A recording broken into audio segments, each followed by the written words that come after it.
Okay, this is the Sunshine Ordinance Task Force on April 5th, 2017 at 4 p.m. Please call the roll. On the call of roll, Member Eldon.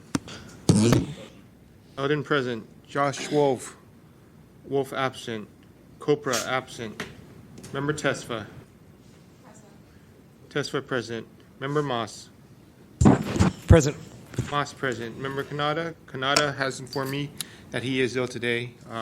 Kanata absent. Member Fisher. Present. Fisher present. Member Hinsey. Present. Hinsey present. Vice Chair Highland. Highland absent. Chair Wolf. Present. Wolf present. We have a quorum. Through the chair, were there other absences we know about? Nope, just Frank. May just be late. Yes. Yeah.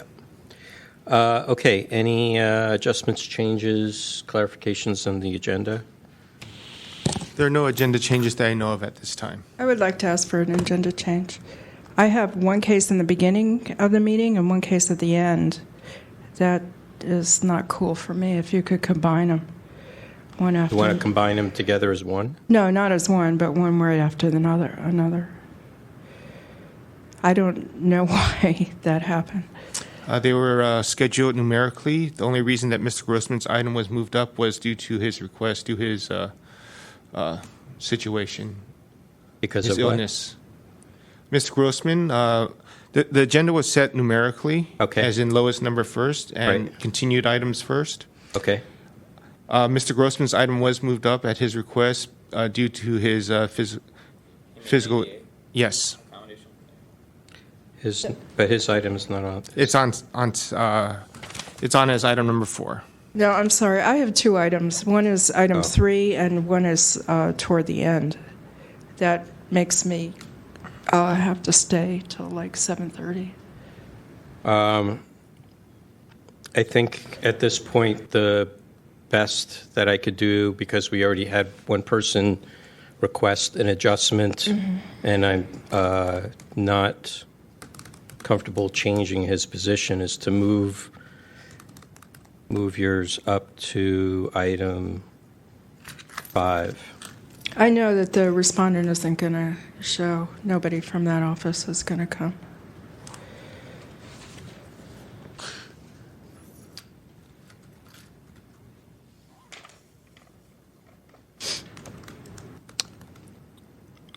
All right. Is there anyone else that has issues with the? I'll open it up for public comment at this time. Any other issues for adjustments? Any parties to any items to moving item number 8, which is the last hearing, to? Did we lose quorum by me doing that? Sorry? Did we lose quorum by me running to get a paper towel? No. Okay. No, we haven't taken a vote or anything yet. Here. Moving item number 8 to item number 5, and everything from 5 would move down 1. Any parties to any cases have a concern about that? Seeing none. Okay, members, we're going to amend the agenda to move item number 8 into position number 5, and all items starting at 5 will move down 1 on the agenda. Okay. Vice Chair Highland at 4:06. Okay, so seeing no other comments, can we move that by acclamation? Sorry, I just wanted to. Yes. I'm just now realizing that it's a different plaintiff than in number 1. Are we okay with the city attorney not knowing that they're Say again? So am I right that number 8 that we'd be moving is against the office of the city attorney? Yes. And we'll just make sure, so we're not letting them know that we're moving it up in the agenda. They're not here to know that. That's true. They aren't here to know that. That's a good point. Ma'am, please, not from the gallery, so we can figure this out. Do you know if I do not believe the city attorney intends to attend. intends to attend. You do not know? Or No, he does not intend. He does not intend. Does not intend. All right, that's Does fine. that satisfy you? That satisfies me. Okay. Does that not satisfy you? Member Fisher? I'm good. Okay, great. All right, can we take this by acclamation then? Yeah. Okay. Any objections? Seeing no objection, okay, the agenda is now amended. Okay, please call the next item. Item number 2, approval of minutes from the Sunshine Ordinance Task Force, April 5th, 2017 meeting. Any changes or adjustments to the minutes from the last meeting?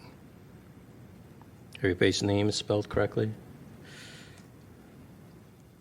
Okay, let's go for public comment.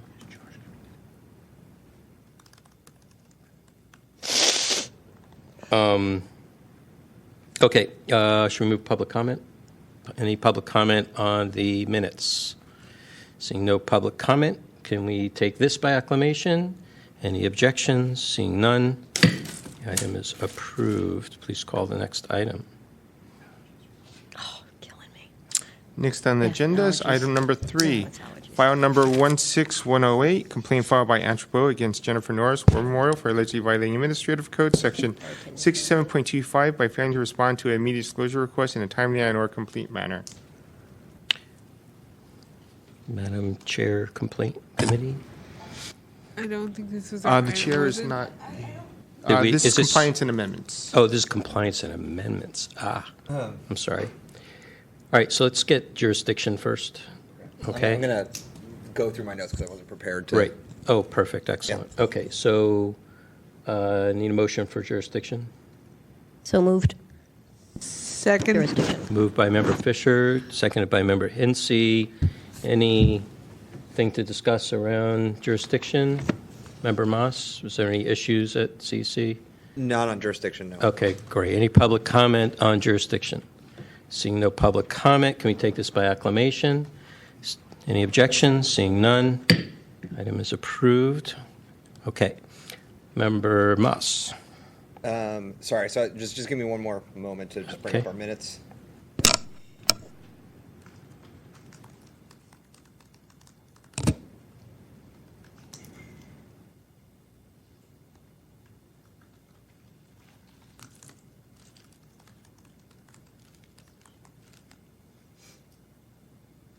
So I think that at the crux of this was a message accidentally ending up in a junk folder. Records request from Ms. Trudeau ended up in a junk folder. I believe that the complainant had acknowledged, the respondent had acknowledged as much, and I think that is why we had recommended a violation at this point.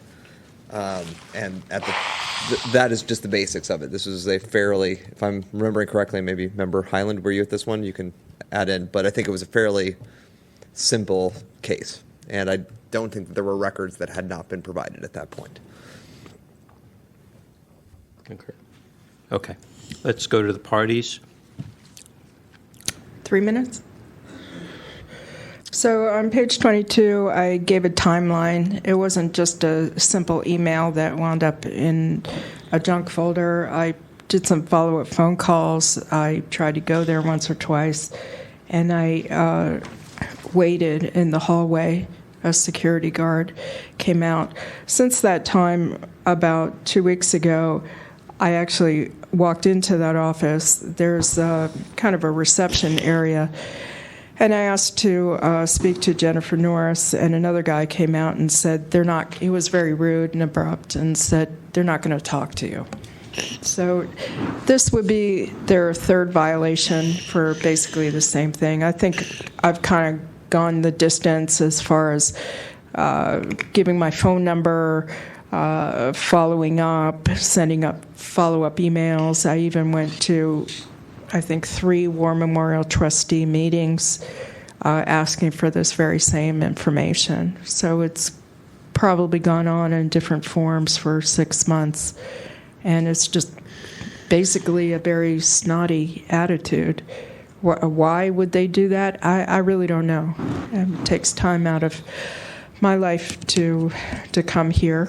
And this is the third time they've just refused to communicate. Are any persons or witnesses provide any facts or evidence on behalf of the complainant? Seeing none, respondent, you have 5 minutes. Good afternoon. I'm Jennifer Norris. I'm the Assistant Managing Director at the War Memorial.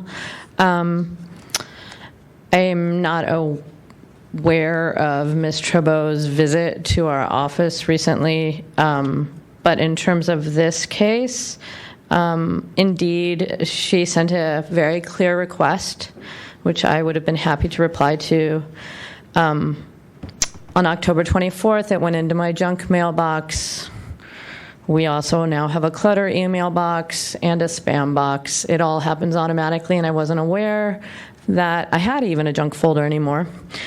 But as soon as Ms. Trabeau brought it to my attention on November 4th, I responded. I spent my whole day responding. I have an 8-page chart of my response with all kinds of documents that everything that we had, that would answer her request was supplied to her. I sent the first email at 5:01 because I wanted to respond as within the day that I became aware of it. And the second one was sent at 6:19 that day as I continued to gather documents and stayed late to do so. I have provided everything that's responsive of this request. I can tell you that she's looking for something specific for me to have on file, which I do not have on file, and so I cannot provide it to her. I do not have it. No one in my office has it. We do not have it. This particular document that she wishes that we had. So it is possible that we will see each other again at some point in time, but we've tried very hard to be responsive with all the information we have in regard to her request. Thank you. Thank you. Are there any persons or witnesses provide any facts or evidence on behalf of the respondent? Seeing none, members.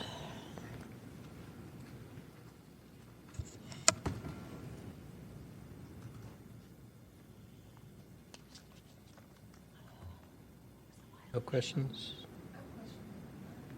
Member Tesfaye.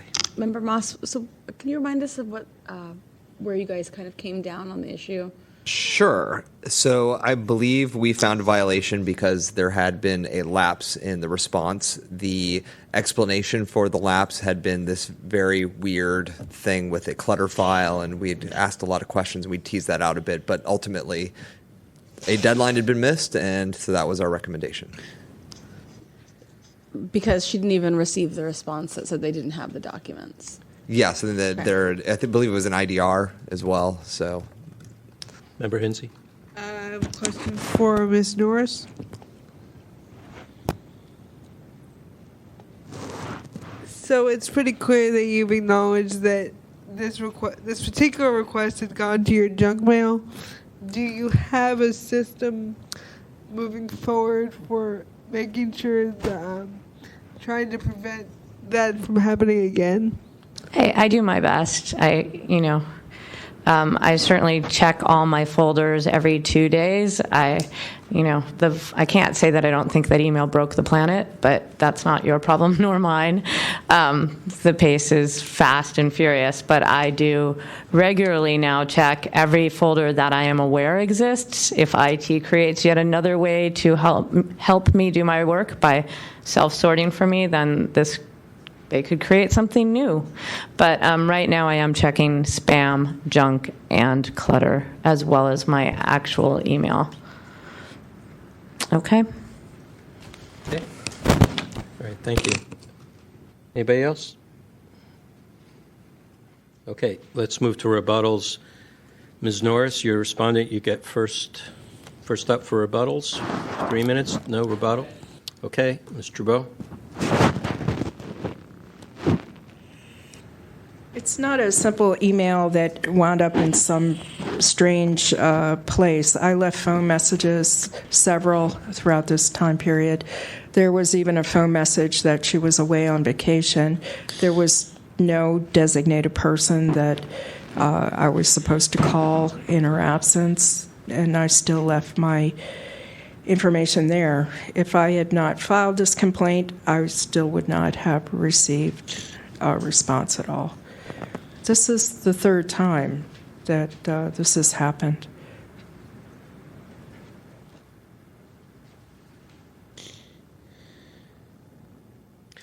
Okay. So, as I was the one who made the motion in committee, I will also make the motion to find a violation of 6725 for failing to respond to immediate disclosure request in a timely manner. Second. Second. Moved by Member Moss, second by Member Hinsey. Any discussion on the motion? Seeing none from members. General public comment? Any public comment, on this item? Seeing none, please call the roll. On the call of the roll. Member Eldon. Aye. Eldon, aye. Josh Wolf, absent. Copra, absent. Member Tesfa. Tesfa, aye. Member Moss. Aye. Moss, aye. Member Kanata, absent. Member Fisher. There's only 6 of us, right? Okay. Aye. Fisher, aye. Member Hinty. Aye. Hinty, aye. Vice Chair Hyland. Aye. Hyland, aye. Chair Wolf. Aye. Wolf, aye. The motion passes. I just want to make a note that in the IT committee, well, I'll save it till later. That's all right. Mr. Chairman, I do not currently see Mr. Grossman in the room at this time. Would you like to skip over this item temporarily and move Yeah. on to the next item? Let's move on to the next item.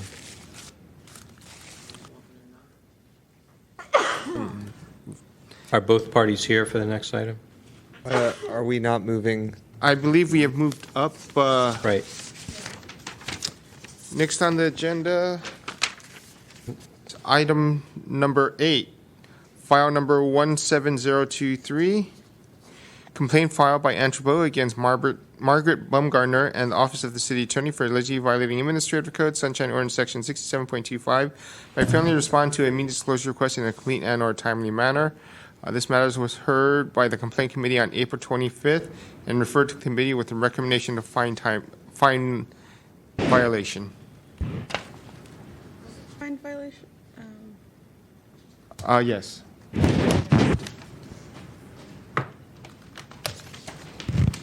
Let's, okay, I'm sure. confusing this with a different case.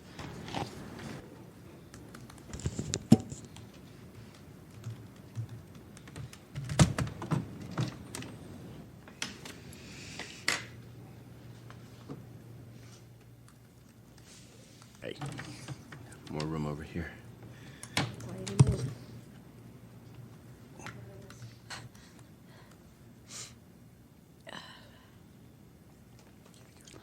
Okay, so we did find, we did believe that there was a potential violation of 67.25 for failure to respond to an immediate disclosure request in a timely manner. Let's go I for think- jurisdiction Oh, first. we felt that there was that jurisdiction was appropriate in this matter because the complaint was filed against the city attorney's office, which is a department of the city of San Francisco. Okay, do you have a motion? And I would like to make a motion to find jurisdiction. Second. Moved by Member Tesfaye, second by Member Hinsey. Any public comment on jurisdiction? Seeing no public comment, can we take this by acclamation? Seeing no objections, item is approved. Okay, continue. Thank you. Getting to the specific facts of this case, the request was sent to Margaret Baumgartner at the city attorney's office, and we found that it looked like the IDR timeliness requirement had been violated. There were a couple of issues regarding, an incorrect case number, but those were all sorted out. And so, even after that information was sorted out, the response was late. As to the issue of whether the information should have been released or not, we did not. On that issue, we did not find that the facts supported a finding of a violation because of ongoing litigation on that issue or even though there was not ongoing litigation on that issue, documents between an attorney and a client will continue to remain privileged even after a case has been closed, or if it's moving on to appeal, even earlier documents would still be considered privileged. So we were limiting the, we thought it would be appropriate to limit this to only an IDR violation on timeliness. Okay. Let's hear from the parties. Plaintiff, 5 minutes. Well, this is public information because once an opinion issues, it is on the California Court of Appeal website. If it's deemed published, then it's citable. If it's not published, then it's not citable, but nonetheless, once it's on the website, it's public information. It's in the public domain, and I can bring it up and show that to you. So I don't believe that's an issue. It's no longer privileged information between attorney and client. My issue was the same as the first one. Basically, I sent this IDR to Margaret Baumgartner. I resent it with the correct case number to Margaret Baumgartner. What she did after that on her own is a mystery. John Cote came in and said, well, I wasn't copied on it. Well, how am I supposed to know who John Cote is? It's her responsibility to forward it along to somebody in her office. This is a 6725A violation. And what I expressed in the committee level is that's not the first IDR that I had sent to her. She was the attorney of record on this case. She certainly knew about it. She never communicated with me, and she told the Justice Berniers that she didn't need to. I wasn't a lawyer. Well, I was there pro se, so I think she had an obligation to do that. I can bring it up on their website. It is in the public domain. Member testify? Oh, wait, let's let them finish, and then we'll do the process, then we'll go for questions. So if you can hold it for a moment. Any persons or witnesses to provide any facts or evidence on behalf of the complainant? Is the respondent here? The respondent is not present. So are there any persons or witnesses to provide any facts or evidence on behalf of the respondent? Seeing none? Okay, proceed. Member testify. Ms. Trudeau, according to the file, the information has since been produced for you, the case, correct? Late, though.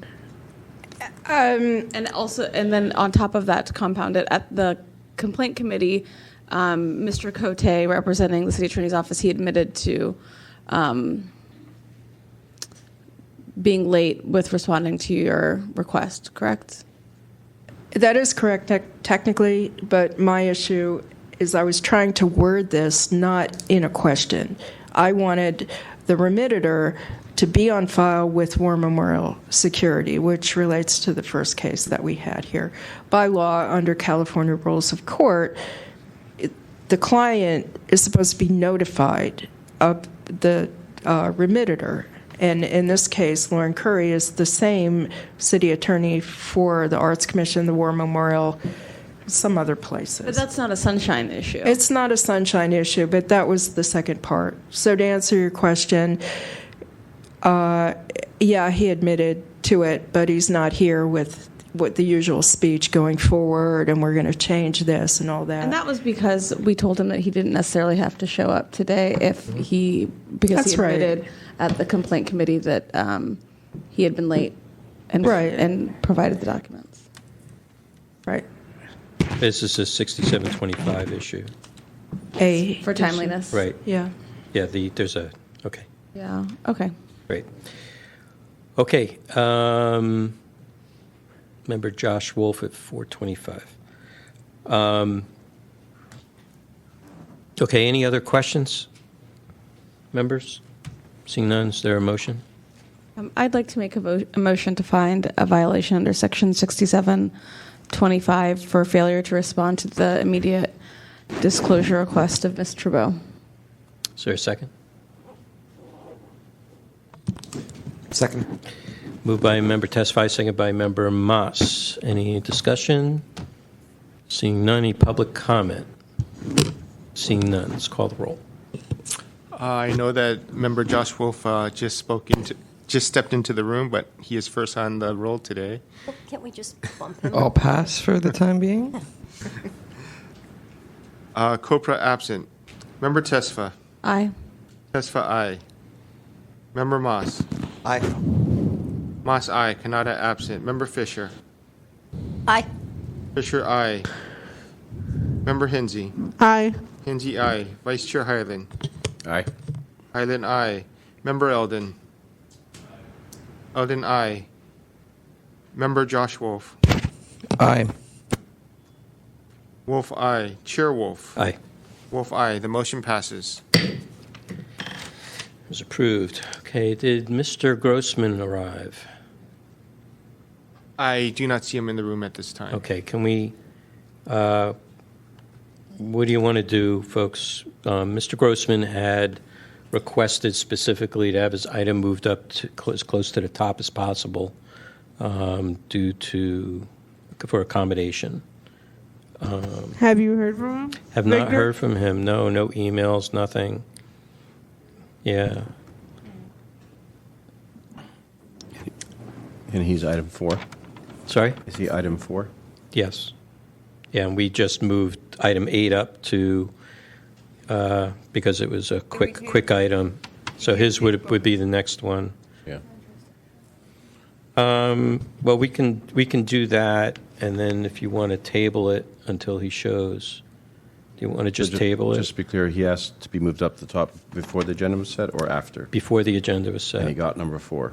No, actually, yes, before the agenda was set. That's right. Number 4 is pretty much. He got the second case. Yeah. We just finished with the second case. So, all right, so let's get a motion to, let's get a motion to table this, and then if he doesn't show by the end of the meeting, we'll take another motion to postpone it. Is the respondent here? Yes, the respondent is here. We're not going to make phone calls from here. Can you come up for a minute? From the please? building. I can't see who that is. I'm Ms. from Silva? the Forest Department. SF Urban Forest against the Planning Department. Right. Ms. Silva? Right? Okay.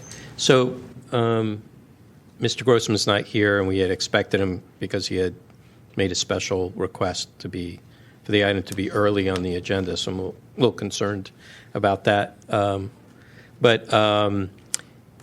We're just thinking, just in the spirit of giving him the opportunity, because we're here for the day, would you mind waiting a little while to see if he appears? We do have item number 5 as well. You have item number 5 as well. Okay. Could we wait till just after that? Yeah. And then that'd be enough time. We do acknowledge that we exceeded the time limits for this request. Right. Okay. Oh, right. Okay. To the chair? Yeah. I recommend we skip 1, and at that point, if he's not here, then we make a decision. Let me just ask, Member Tesfaye, did both you had conceded, right? Maybe he's not here. Well, we can take the case since the respondent has already conceded to the violation. So. Well, there were violations under 67.25, so the timeliness issue, but then there was also under 67.25D about providing documents on a rolling basis, as well as 67.34. We didn't make a recommendation on it, but on the willful failure of any willful misconduct, which we didn't find. We didn't see facts for that, but that's attached as well. So, and I think that he might want the opportunity to pursue that. Okay. All right. So let's do that. All right. We're going to have to adjust the agenda by motion.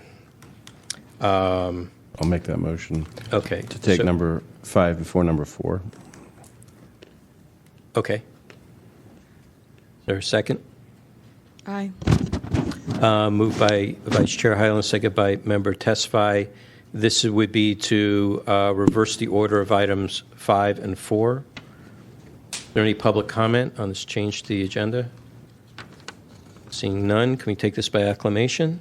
Seeing no objection? Okay. Please call the next item. Item number 5, file number 16118, complaint filed by Tom Borden against the Planning Commission and the Recreation and Parks Commission for allegedly violating Administrative Code, Section 67.7G, 67.15, and 67.16, by failing to ensure that notices and agendas for regular and special meetings include sunshine information, failing to provide separate public comment opportunities for each item listed on the agenda, and failing to list members of the public who spoke on each matter and whether such speaker spoke or opposed the matter, and a brief summary of each person's statement in the meeting minutes. Are both parties here? Oh, great. Okay. Let's do jurisdiction first. Oh, it wasn't our committee. Which committee heard this item? Not complaint. This was compliance and amendments. Yes. So either Vice Chair Highland or Member Moss, did all you right, so I'm guys trying find to- jurisdiction in this? So we did find jurisdiction. So, Okay, great. Do you want to make that motion, please? I'll move to find jurisdiction. Second? Moved by Member Moss, second by Vice Chair Highland. Any discussion on jurisdiction? Any public comment on jurisdiction? Seeing none, can we take this by acclamation? Seeing no objections, item is approved by acclamation. Do either of you want to provide a summary? So this one was a bit complicated because we were dealing with a meeting agenda of what seemed to be two committees combined into one. And it's a bit difficult for me to tease out just sort of real quickly, but there was issues with public comment, I believe, being only applied to one item on the agenda and not the other one. I'd probably be able to give a better description if you gave me a few more minutes, but I think we could probably just get a good summary from the rest of the hearing. Okay. But Member Highland, did I describe that pretty correctly? Yeah. Okay, great. All right, let's hear the complainant first. Mr. Borden, 5 minutes. Hi, thank you. Let's see, I'm only going to focus on the 67.15 because it's the most important issue. The others are not, more trivial. The important thing to look at, does the overhead work? Did you stop his time, Victor? What? It's Trying to restart it.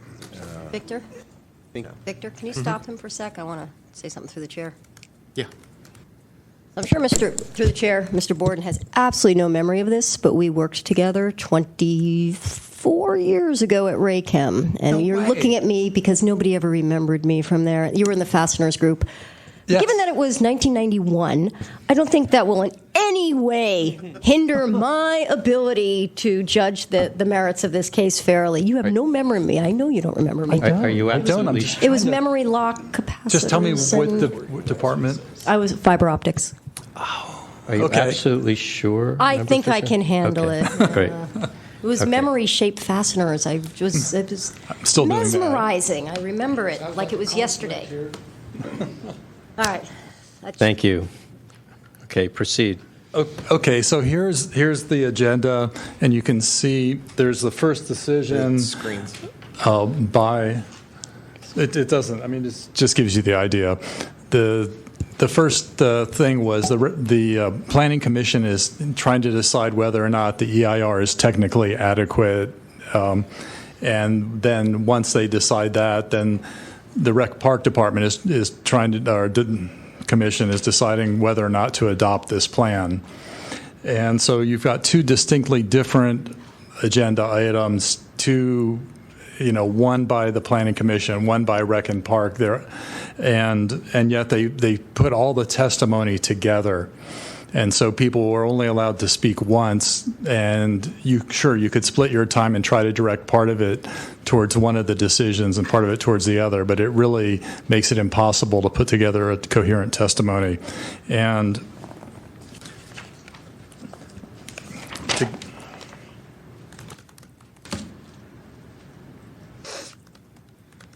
to give you some idea, I went through the minutes from Rec Park that were very complete as compared with the ones from planning. And you can see what I've got there is which people actually even mentioned the EIR when they spoke. And this is a tiny fraction of the people who testified. The percent that actually provided any kind of an argument related to the EIR, the sufficiency of the EIR, and then whether or not they were opposed adoption of the SIN ramp by the Rec Park Commission or not. And you can see there's like no correlation there. And those little plus and minus marks are what was recorded by planning in their minutes. But you can see out of all of these people, and I got bored and ran out of time, but only 2 people actually presented out of all of these people, only presented any arguments related to the EIR. And you can see some people mentioned the EIR, some didn't mention the EIR at all. But you can see that this thing just sort of makes a mockery out of the process of the public comment because it's all mixed together. This went on from 1 o'clock till 7:30 p.m. Everybody just all mixed together. And 2 people asked the Planning Commission if they would separate the testimony so the people who wanted to talk about the EIR could be heard first and separately from the people who wanted to talk about adoption of the plan by Rec Park. And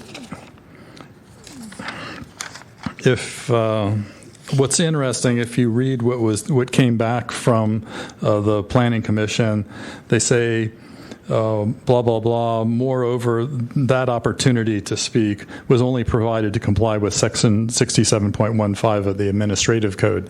So, in other words, the Planning Department didn't want to hear the public's comments on the final EIR. And this was their way of preventing the public from making any meaningful comment on the final EIR. And since I have time, sorry to ramble. I guess I could talk about the Planning Commission, the other 2 issues, if I could possibly find it. But, so this link, that link, that's right there, ordinances and accessibility is a link that goes to the sunshine language that's supposed to be on the meeting notice that they didn't include. And no one would find that. The other things on their announcement that were links actually were identified in a way that people could see that they were looking for links. So the sunshine language was buried where no one would ever see it. So I guess I'll stop.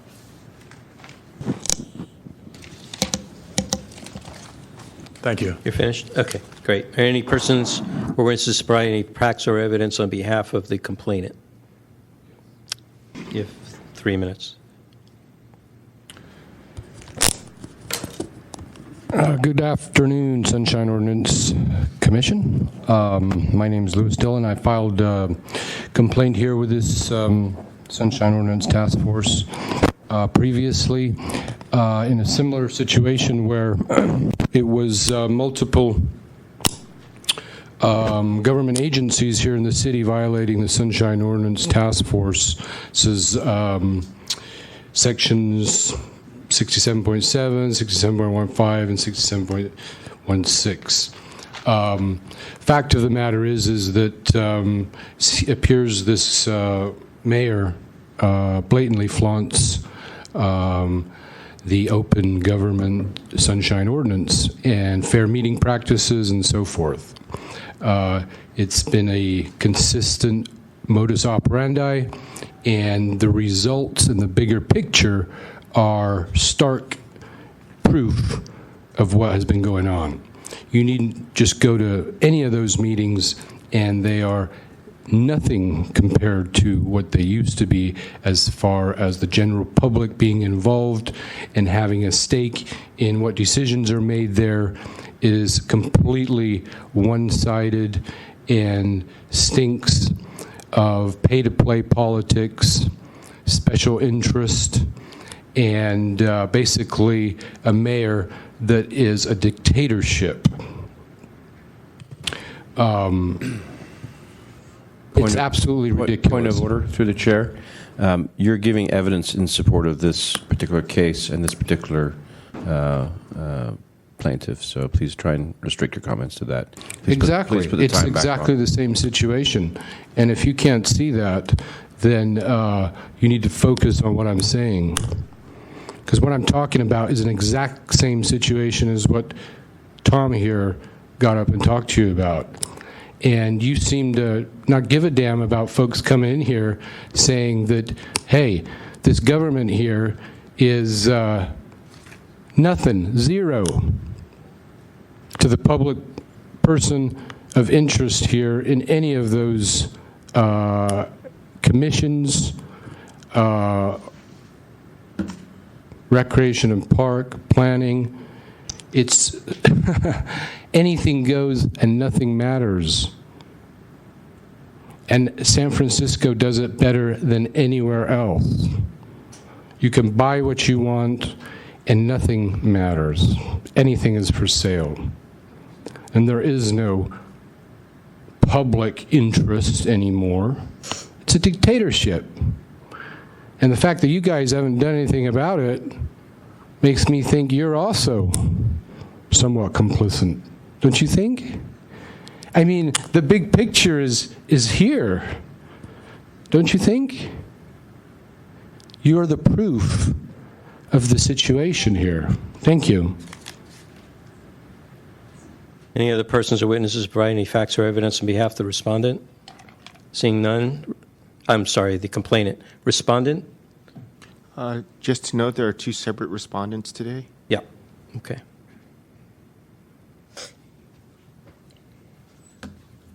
Good evening, Jonas Ionin with the Planning Department. I don't see the other party as the respondent here. Oh, they're here. Oh, they are. Yeah. There you are. You want to go first? All right.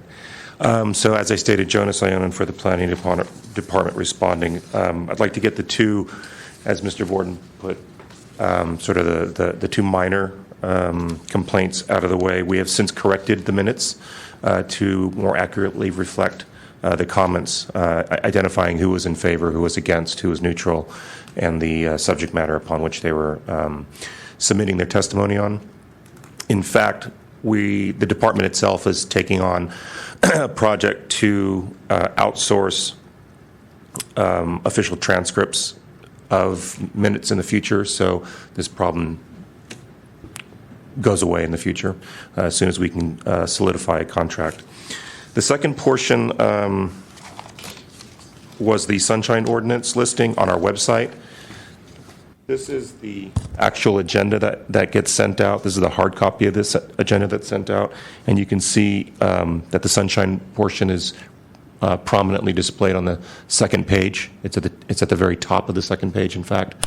However, Mr. Borden is correct that on our website, in this particular instance, it was slightly buried.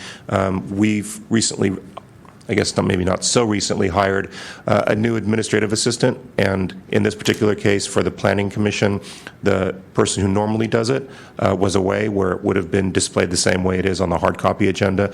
The person who sort of backs her up in this particular case maybe a little more web savvy, and so she hit it with links, hyperlinks. It's not that the information wasn't there. Certainly Mr. Borden's correct in that you had to make an extra effort to open up that information. So hopefully that explains those two things. What I would like to impress upon you is the more serious of the accusations that public comment was not provided at the hearing. First off, I'd like to submit, this is the hard copy of the agenda, and it was a joint hearing between the Planning Commission and the Recreation and Park Commission on Thursday, December 15th, 2016. Prior to the hearing, we had conversations with both chairs, both commission secretaries, which I am one of them. And it was decided that we would hold one public hearing on the project as a whole, which included the certification of the environmental impact report and the project entitlement itself. And so we added this language specifically to the calendar, and I'll read it into the record, that special calendar. Please note that the joint commissions will hold one public hearing for the public to provide testimony on all items listed below.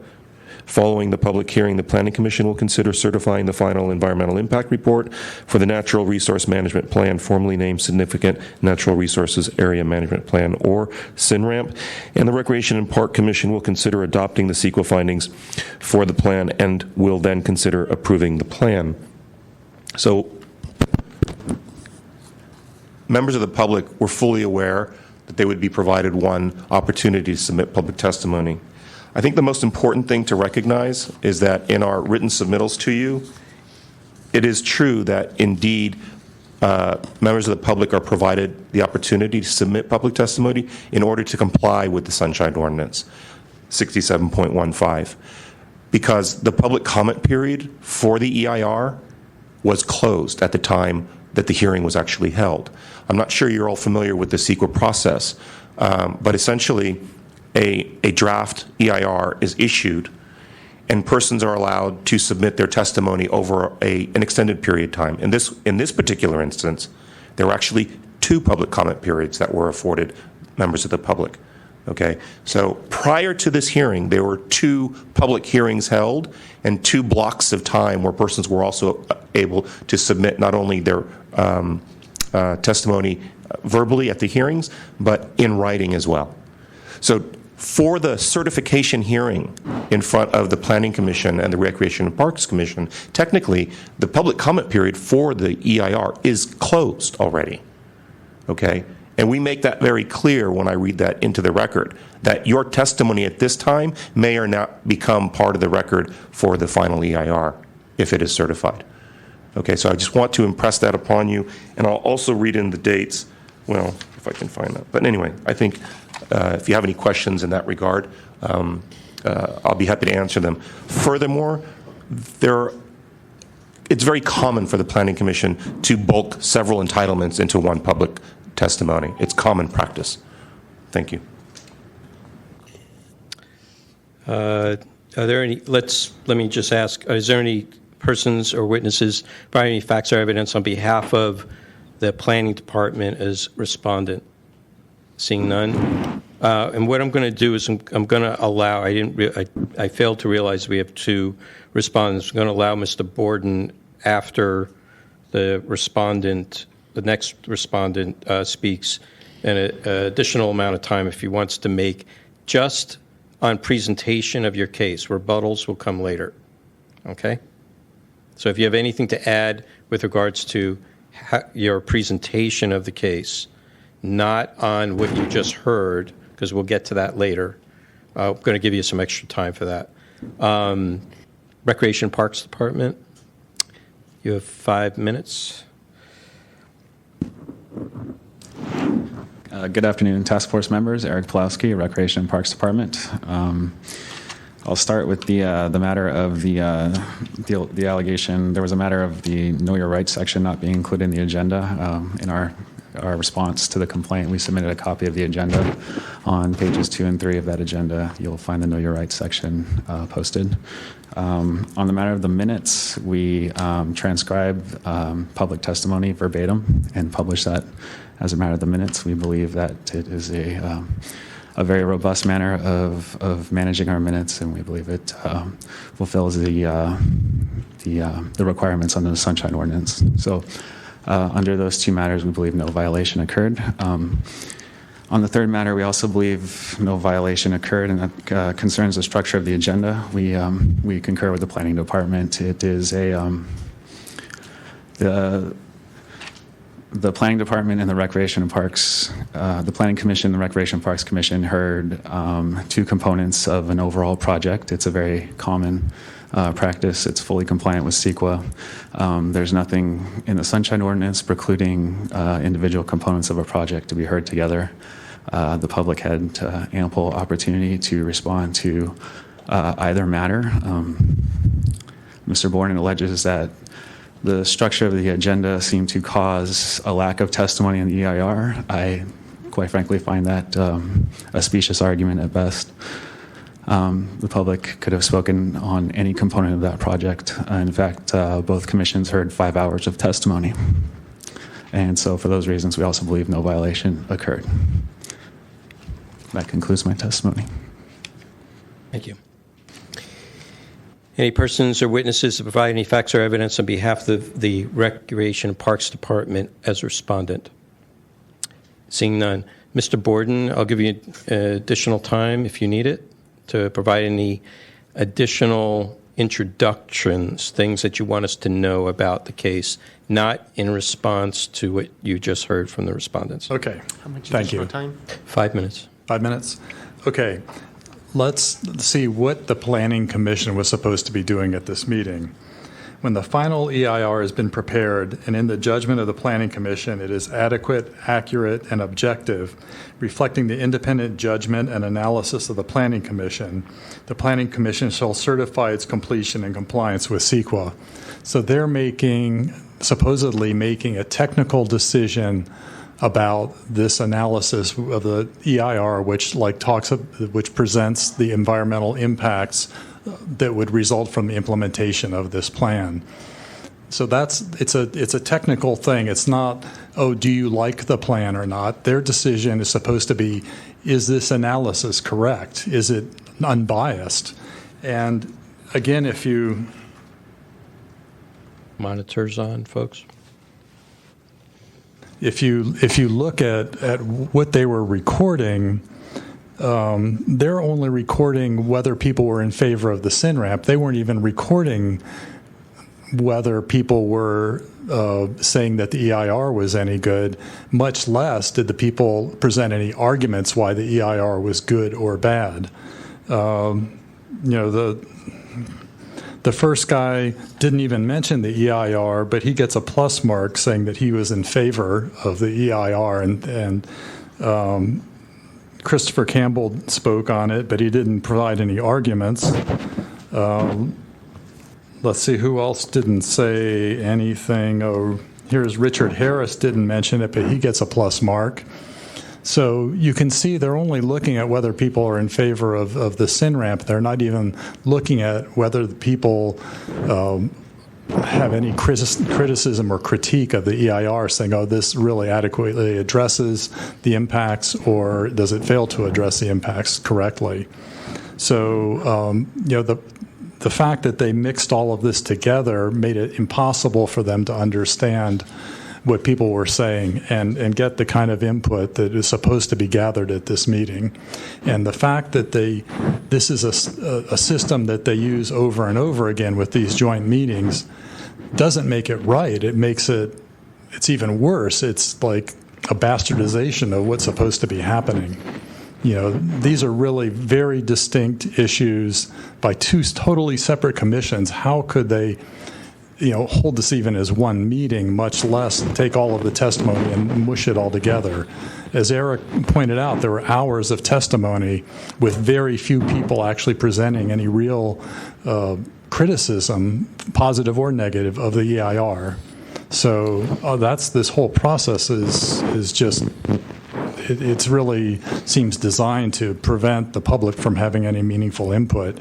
And if it's not a violation of the Sunshine Ordinance, it should be.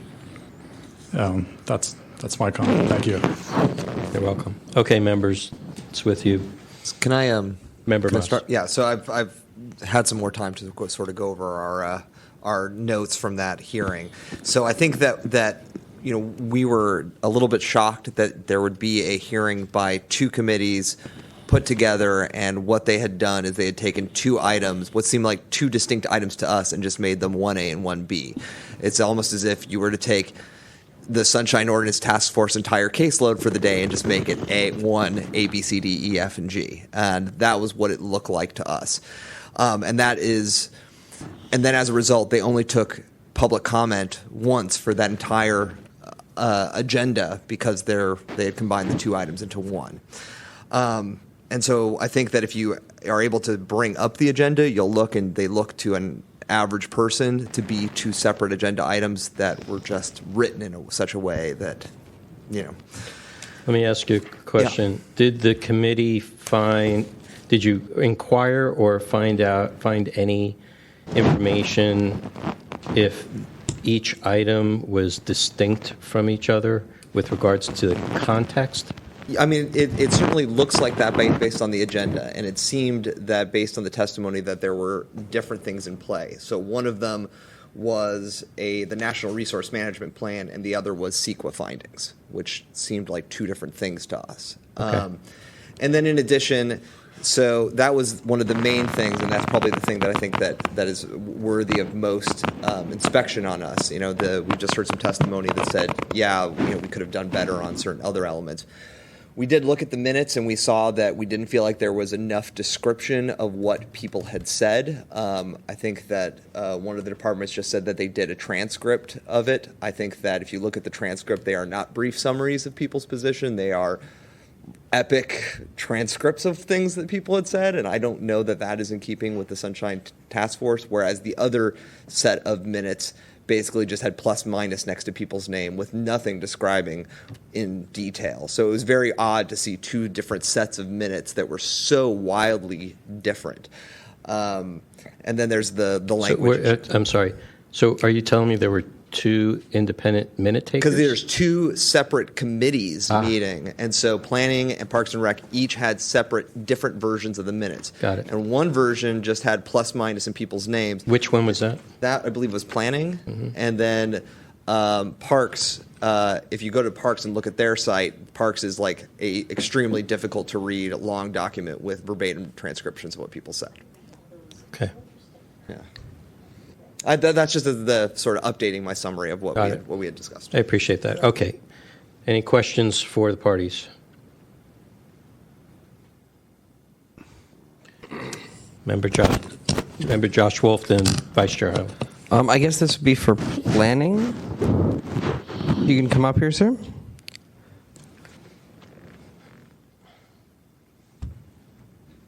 So were items 1A and 1B resolved with a single motion, or was there a motion for A and a motion for B? There were two separate motions. So there were two motions, but only one public comment for two separate motions. Is that correct? For two items listed on the agenda on the same project. I'm sorry. So what were do you recall what the motions that were made for 1A and 1B respectively were? The first for 1A is a Planning Commission motion or action only, which is to certify the final environmental impact report on the SENRAMP. The second motion, which was solely a Recreation and Park Commission action, was to to adopt CEQA findings and to adopt the plan. Okay. Or approve the plan. Great. Thank you. Just point of order, are we going to be afforded a rebuttal, or is this? Yes. Yes. Yeah, Okay. we're just doing questions right now. Vice Chair Highland. Mr. Ionen, if I could ask a question again. I realize this was a highly visible and public issue to what this was pertaining, and it's been in the news and the press, and the fact that you've had, two separate meetings with public comment does persuade me somewhat. However, the fact that you guys do this on a regular basis doesn't still make it necessarily right, especially with, the discrepancies we're seeing between the two different departments and the way they report it, and the minutes and the transcripts and the public comments. So, I'm sorry, sir. What portions aren't right? The fact that this is a regular practice between planning and recs and parks does not necessarily make it okay in our eyes. I know you stated that earlier, that you guys collude, or not collude, but you combine. That's a strong word. That's a very strong word. Yeah. Yes, I take that. I take one back. Correct yourself on that one. I did correct Cooperate's a already. nice word. I already did. So, Okay. so I'm just saying that we're gonna look at that a little bit. But I think ultimately this is probably going to have. I would recommend, if we do find violations, probably some sort of EOTC, just to kind of, there's other departments that do stuff like this, and we've kind of untangled the web with them. as well. And I know there is, balancing efficiencies on one side, but also, requirements of the Sunshine Charter on the other side. So that's all I want to throw in at this point. Thank you. Okay. Any other questions, folks? I have a couple. This is for either respondent or both, if you like. Has this process ever been used before?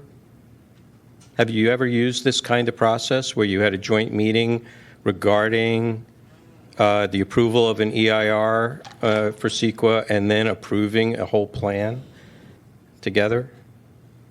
I'd have to look back in my records. I don't recall specifically including an EIR and a plan together. Generally, the San Francisco Planning Commission and Rec and Park Commission hold joint hearings on shadow analyses on projects. Okay. And so there's an action by the Rec and Park Commission after we accept public testimony on the project, and then an action by the Planning Commission.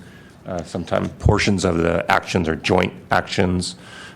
So it is a little bit mixed up, but I guess I would say it is common for the joint hearings to hold one public comment period on the project as a whole, and then to act separately. So, but when you hold a joint, so let me ask you this: if you hold a joint action together, are the decisions by each department or agency, is the context of the motions different, or are they the same? Well, they're different motions, so the context is going to be different but because there's specific entitlements that need to be made. And again, some of them are solely Planning Commission actions, some of them are joint actions, and some of them are solely Recreation and Park Commission actions. Okay. This is common not just with Planning and Rec and Park, but any other commission that we might necessarily hold a hearing with, like the Health Commission. Okay, and so what is your rationale for providing only one comment period for multiple motions that are coming on the floor? Because it's comment on one project. It's an overall project. Like we wouldn't, if, for example, there's going to be a joint hearing with Rec and Park on two separate projects on Folsom Street that both cast shadow on the Gene Friend Park. In that particular case, we will hold one hearing and accept public testimony on one project that requires joint action, and then we will take up the second matter, which is a completely different project, be it on the same block virtually, and accept public testimony on those entitlements, because essentially it's one project that people are speaking to. Okay, I conceptually, I understand what you're saying, but you're going to have to bring it in context of both the Brown Act and the Sunshine Ordinance. How can you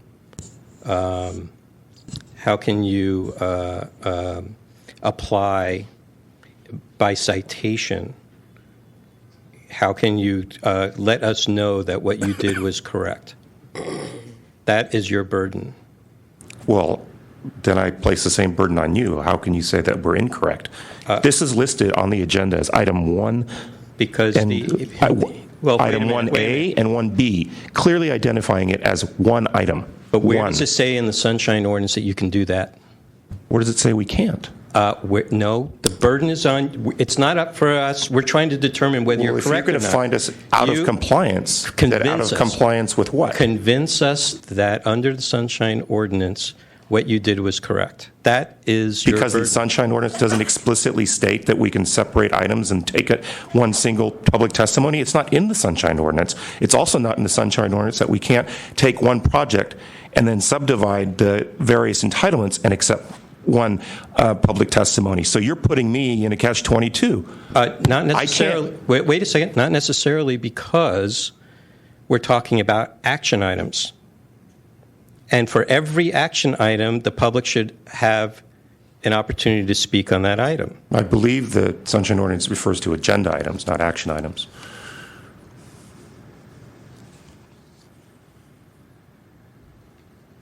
And again, I will quote or cite 67.15 that we are affording them the opportunity to submit public testimony, even on an item that is closed to public testimony. Okay. All right, thank you. And we made that clear on our agenda. Okay, I will read further on item 1A. Please note, in bold lettering on the agenda, the public hearing on the draft EIR is closed. The public comment period for the draft EIR ended on June 11, 2012. We are allowing public comment to be received when the item is called during the hearing. However, comments submitted may not be included in the final EIR. Okay, anyone who read the agenda knew exactly what was going to happen, that there was going to be one public testimony period for both items 1A and B, and that the public comment period for the EIR is closed. Did any member of the public object to that? I mean, Tom, he objected. Okay. I think even before the hearing, he submitted an email requesting for both. Those emails were forwarded on to the chairs, and both chairs decided that we're going to accept one public testimony.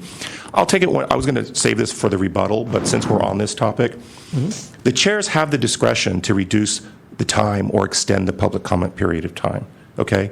If they so chose, they could have given everyone 1 minute to speak on the environmental impact report and 2 minutes on the SIN ramp. Instead, they just said, you know what, we're going to give you 3 minutes. You decide what you want to focus on. But that's in after the fact. Did you explain that to the public? No, we didn't explain that to the public because we don't feel we're out of compliance with the Sunshine Ordinance. But that's not appropriate either. Either you provide them 2 minutes or 3 minutes or however many minutes on every single. Well, but I'm just explaining to you. I mean, I know, but that's a rationale that is after the fact. The public doesn't know that. We don't know the that. public knew that they were going to get one public comment period on both items. They knew your that. point about splitting between 1 minute for one item and 2 minutes for another item. Well, isn't it better to get 3 minutes on whatever you want to focus on? No, because you should have 3 minutes for each item. Well, no, that doesn't make any sense. All right. Okay, thank you. Member testify. I just wanted to make a comment, less of a question, but just so everyone knows. The explanation here about the comment period on the EIR being closed, that's fine. And that is how the CEQA analysis that's done and the EIR that's done, they go through their own public comment process. But here, the public comment wouldn't be on the technical merits of the EIR. It would be, was the CEQA process done properly? That's what these people are supposed to be giving their comment on. So I don't want you to be startled by what has been identified here, that public comment is over. That's fine. The public comment on the technical merits of the EIR have been already done through a separate process. Here, people are commenting on, of course, the plan itself, but then, were there any problems with the CEQA process overall, not the technical merits of the EIR. So I just don't want you to be startled by that statement that was pointed out. Member Josh Wolf. I'm trying to wrap my head around 67.15C and the way this meeting operates. And as best I can tell, basically there's two policy bodies having a simultaneous meeting together. And so if we look at the second sentence of 67.15, each policy shall adopt a rule providing that each person wishing to speak on an item before the body at a regular or special meeting should be permitted to be heard once for up to 3 minutes. So I think that because we have two policy bodies that are voting separately, they're both required to follow a rule to provide the opportunity to speak. So I think that's the argument for why there should be two public comments. Member Eldon. I guess I feel like I'm hearing how you guys are interpreting what the sort of goal of the Sunshine Ordinance is, but it doesn't seem very specific for what the violations are for what they're doing. And where I'd like to get to here is nailing that down. And it sounds like we might be in a situation, I'm speculating here, like the police department where they take the city attorney's rules and interpret them differently than we do, and when they come in and say this is our process, and we say that's not our process, find them in violation, they're like, yeah, well, we're just doing things differently than how you guys want, and we're okay with that. And so I'm honestly having trouble figuring out what the thing is that is an obvious violation. They have their set in stone ways of doing things, and I would like to know if this is some weird aberration or if they have a system that we just disagree with already, and that's like a known factor, like with the police. Okay. Member Fisher and Member Moss. Yeah, this is really more of a me too. I mean, I spent a lot of time with this one today, earlier today, and I think it comes down to one of those things, and this has happened. I mean, it's happened to all of us, where we look at something, and it might even happen soon if we do the next one, where it's like, oh, this really stinks. I don't like this at all. But is it really sunshine? And that's just what I'm sharing with the rest of you. I'm still at 7. No, we're at 8 people, so this could go either way. Member Moss. So one of the things we looked at is not just 6715C, but 6715B, which governs special meetings, of which this was described as a special meeting. And that language says that at every agenda for special meetings at which action is proposed to be taken on an item shall provide an opportunity for each member of the public to directly address the body concerning that item prior to action thereupon. The agenda itself for this meeting refers to items, plural, and talks to each section of that as if they are separate items. And so that is one of the indications to me that these were 2 separate things that required 2 separate votes that would have triggered public comment on each individual item. Member Eldon.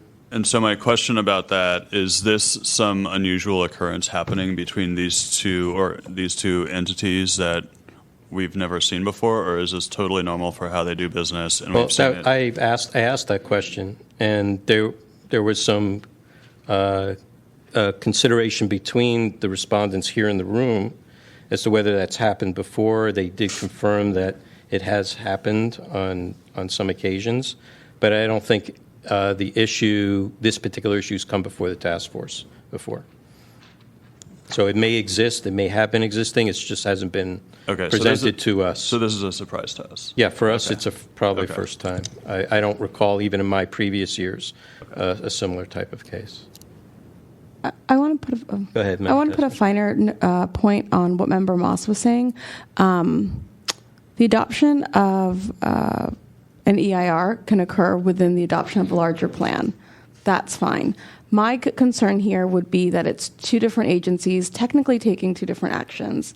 And so the comment period on, why don't all agencies just, there are situations where, for example, the agency I work at will make a decision, have jurisdiction over a specific part of a project. We go through our process. The EIR process can be melded together with multiple agencies, but the decision on what we have jurisdiction over would get its own separate comment time. If another agency has jurisdiction over another portion of that total project, they could combine in the CEQA process, but when it comes to taking the action that falls within their section of the code, within their section of jurisdiction, that would have a separate comment period. So that's where my concern is. Having separate comment periods for adoption of the EIR and adoption of the plan, those can be adopted as a combined item within one item, but having 2 different agencies combining their comment period when they're technically taking 2 different actions, that's where the problem lies. And that is specified in the Sunshine Ordinance? Well, that's the way it would work in the Brown Act. Under the Brown Well, which is the Sunshine Ordinance. Right. Vice Chair Hyland. So I think we're getting close to a violation here. A couple of things. One of the other things we also looked at was 677G in committee. And I think that was just for, not having the sunshine language front and center in the agenda. So that is one area that I guess we could technically find that's a fairly clear-cut violation. I have a question for both respondents. Did the clerk for each of your commissions raise any concerns about creating the agenda in this way? Your respective clerks. Not to my knowledge. Jonas Ionin for the Planning Department. I am the Commission Secretary to the Planning Commission. We draft this. it gets forwarded to the city attorney for review before we issue it. But you have a clerk that's assigned to you by the clerk of the Board of Supervisors. Is that not correct? No. No? Oh, you're your own. You have your own. You do it yourself. I'm the Okay. secretary to the Got it. Planning Commission. Okay. Okay, great. Thank you. All right. So, So just to reiterate, Sure. we forward our agenda prior to release for this joint hearing to our city attorney for review. and did they respond with any concerns or anything? Was there any They response assist from us them? in drafting the agenda language. So no, they didn't raise any concerns that you are considering today. Okay, great. Thank you. I'm going to ask a question of our administrator who works for the clerk. Are you aware of any of these kinds of occurrences where there are joint meetings with separate action items They do occring occur. in the... Go ahead. They do occur, and each body has to have their own action because one body cannot act on behalf of another body. And what about the public comment period? Usually they are combined. The public comment periods Yes. are combined? Yes. Okay.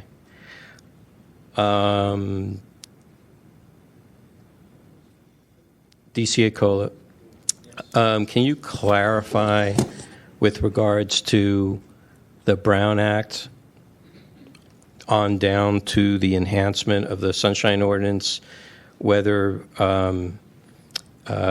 independent action items that are contextual, that are maybe on the same subject but contextually different as specific to each body that is taking action, whether they have to provide separate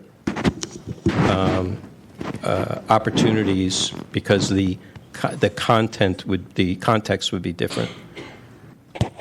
Well, I mean, there's minor discrepancies between the language used in the Brown Act and the Sunshine Ordinance. I mean,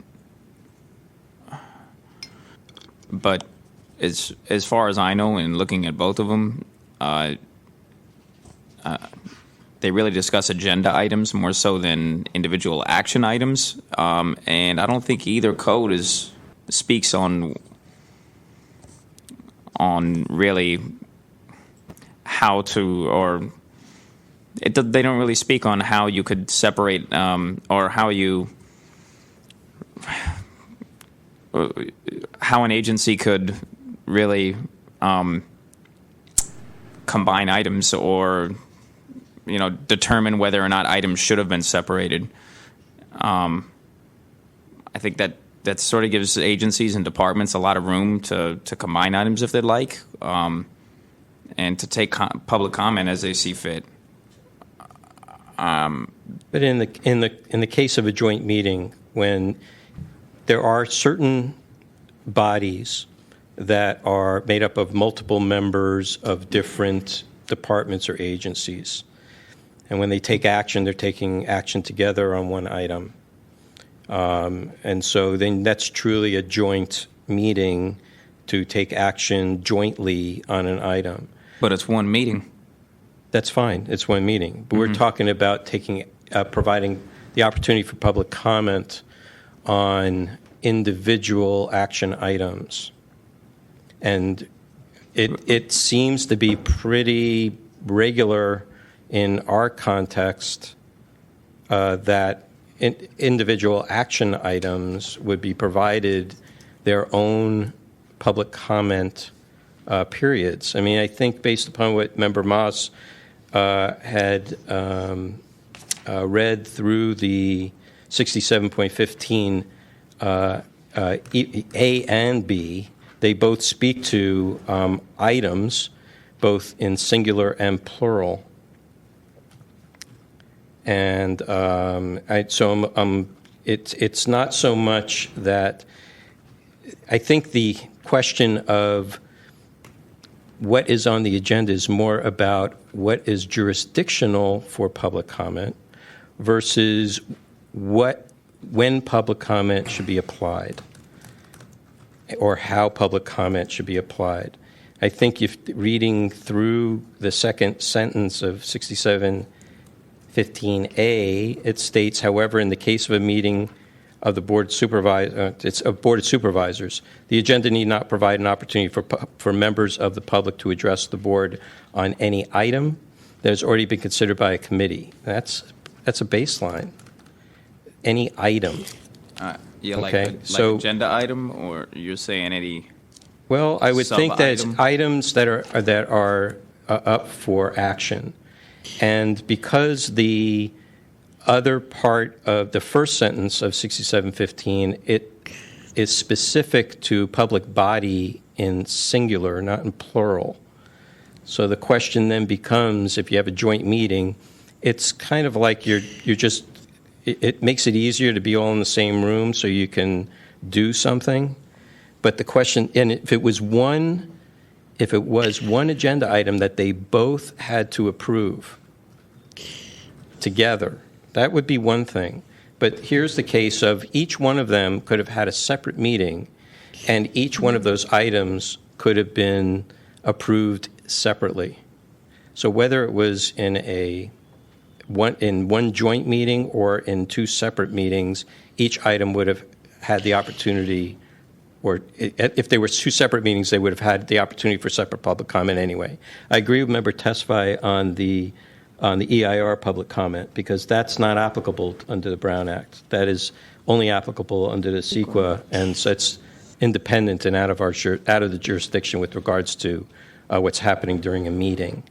So I'm still a little not ready yet. So let's have Member Eldon and Member Tesfaye first. Go ahead, Member Tesfaye. Just to put a slightly finer point on that, if those agencies had two separate meetings, they could have had those items combined on the agenda for one set of comment. That is, but each agency would be meeting separately, so right. People could be commenting before Park and Rec, and they could also be commenting before the Planning Department. Rec and Park. Rec and Park, excuse me. And a question I would have here is, did those two agencies take one vote? No, they took two independent votes. And I think that's important, because they are voting on technically different. It's one project, but they are voting on different points of the code that they each have separate jurisdiction over, which is why you would comment on the plan regarding the Parks Department is regarding issues that they have control over within the plan. And then the comment that would be given to the Planning Department vote would be on the issues under which the Planning Code gives authority to the Planning Department. So public comment on the plan combined with the certification of the EIR would be under two separate areas of obligation. That's where I see the problem. Not that the items are combined, but that people would have had separate comment on what one department has the authority to do, what one department should be doing, and what another department should be doing on the same plan. Okay, Member Eldon. I think that's getting pretty convincing for me. The real challenge here to me is that I don't think there's anything very clear in the letter of the law about this compared to most of the cases we see. So it feels like they made what seems like a somewhat exploratory innovation in policy and we are doing our own exploration and trying to see how that matches versus what our responsibility is. And so it just makes me a lot more nervous about, like, we're heavy on interpretation and light on applying the letter of the law right now. And so I'm like, there are things that are weird about it, and like there are all sorts of red flags that you guys are noting. What Member Tesfaye is saying, I think, is the thing that's resonating with me the most right now. Member Josh Wolf. What I'm confused about is what sort of governing principle allows them to have what to me seems like two separate meetings by two different policies on the same project that happen to be in the same place and at the same time. Like, it seems like there's essentially two meetings here that are acting in parallel, And I'm just curious, like, what the sort of overlying government principles to allow this meeting to be constructed in this way in the first place might be. I just, from experience, I often see agencies have joint meetings, but usually votes are not taken there. So they will come together in order to, especially if they're hearing from the same types of experts on the same type of plan. But then the decision makers, meet separately, agendize separately the actual voting meeting. And so that helps with resources. If you have a bunch of experts, you don't have to, call them in multiple times, pay them for multiple appearances, things like that. But the vote itself and the opportunity, and thus also the opportunity for comment, would occur not at that meeting. It would occur at a separate meeting. So, thanks. I would just point out in 6715C, I don't know if this gets us closer or not. A policy body may adopt reasonable regulations to ensure that the intent of subdivisions A and B, A being on a regular agenda, B being on a special agenda for special meeting, are carried out, including but not limited to regulations limiting the total amount of time allocated for public testimony on particular issues for each individual speaker. Each policy body shall adopt a rule providing that each person wishing to speak on an item before the body at a regular or special meeting shall be permitted to be heard for up to 3 minutes, so on and so on. So the point here for me, when you're, Member Eldon, when you're talking about applying the law to this, is when on particular issues. Is item in the joint meetings agenda, are items 1A and 1B particular combined, or are they particular independent? How do you apply the word particular at that point? And I think there's that aspect. And then the second part, where providing that each person wishing to speak on an item. So if you have 2 items on the floor, okay, because that's essentially, because one item is going to be discussed and have discussion that is completely different than another item. Okay, so you have 2 items on the floor, and then the question is, and I haven't heard the playback of that meeting, whether the items were both called together so that they were both active on the floor at the same time, or whether one was called first and one was called second. So I don't necessarily have that information. So there's a process. Also, there's kind of regular, what's the precedent, kind of thing. Because if this actually went to a court's going to rely on what's your regular process, that kind of thing. So we have that to consider too, and we have in the past. We've, have kind of accept whatever kind of the regular practice would be, but that also has to be shown. Like we've done this 5 times in the past 4 months, or 25 times in the past 3 years. So there's an active precedence for it, and unless there's some like case law that objects to it, then, or some other rule that shows that was done incorrectly, then we'd have something to talk about. So just some more food for thought. So what I'm going to do is, we've gone, considerably around a lot of time. I'm not necessarily convinced. I don't feel like there's a motion coming necessarily. Do we not need rebuttals? We will do that, okay. But I want to ask if you still find after rebuttals that we're still not ready to move forward, I will open the floor for a continuance. If you feel that there's more information that needs to be gathered, either by ourselves or by any other parties to help make your decision, I get the feeling everybody wants to make the right decision. So, and within the context of the words in the law. So, all right. Are there any other questions for the? Go ahead, Member Joshua. This isn't really a question, but I understand what you're talking about when it comes to like usual practice and past examples, But I don't think that actually carries any, like, unless it's been adjudicated before, it doesn't matter that you've been, like, you know, walking too far on your left foot or whatever. You're still walking too far on your left foot and no one noticed. And I just come back to the fact that, like, essentially there's two policy bodies having what is in essence pseudo one meeting or two parallel meetings, and everything in 67.15 references individual policy bodies. There's nothing to account for multiple policy bodies having one meeting. And so I don't know where everyone else is, but I'm feeling like we're not really going to advance this issue further unless someone has some plans to do some legal research. It's just a matter of, like, how we want to interpret this. And I think there's a strong case that what we have here is two policy bodies. Okay, Member Eldon, and then we're going to move to rebuttals. I mean, I totally get what you're saying, Member Wolf. Josh Wolf. Jay Wolf. Jay Wolf. I guess it's there may be totally legitimate government reasons for combining these sorts of things, and while I get what you're saying, it's like, are we just going to categorically, like, find violations for everyone who does it, even if, like, it's the right way to govern?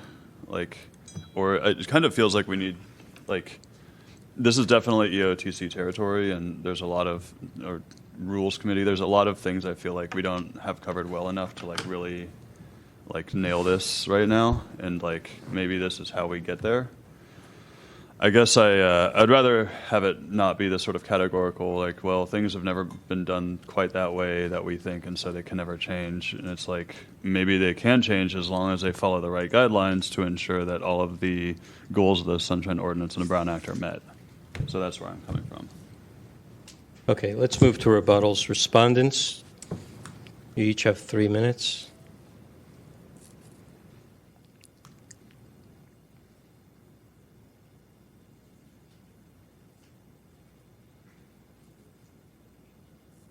Eric Pulaski, Rec and Parks. I don't know if this is so much a rebuttal. I just wanted to, maybe just so we have, in the interest of having a consistent set of facts, there was one meeting and it was a joint meeting. So that effectively, that's one body. So it's perfectly, it happens regularly and often. The structure of the agenda, it's routinely in matters for a project. So there's one overall project and therefore one agenda item. So, and the public was afforded the opportunity to speak on that one agenda item. It's very common for the components of an overall project to be packaged in one item and voted upon. The one thing here, I think that's getting things tripped up, and neither I nor I believe Jonas can speak to that, because just off the top of our heads, we can't answer that question. But the question is, because those multiple components were split between two bodies, the Planning Commission has jurisdiction over the EIR, we have jurisdiction over the management plan.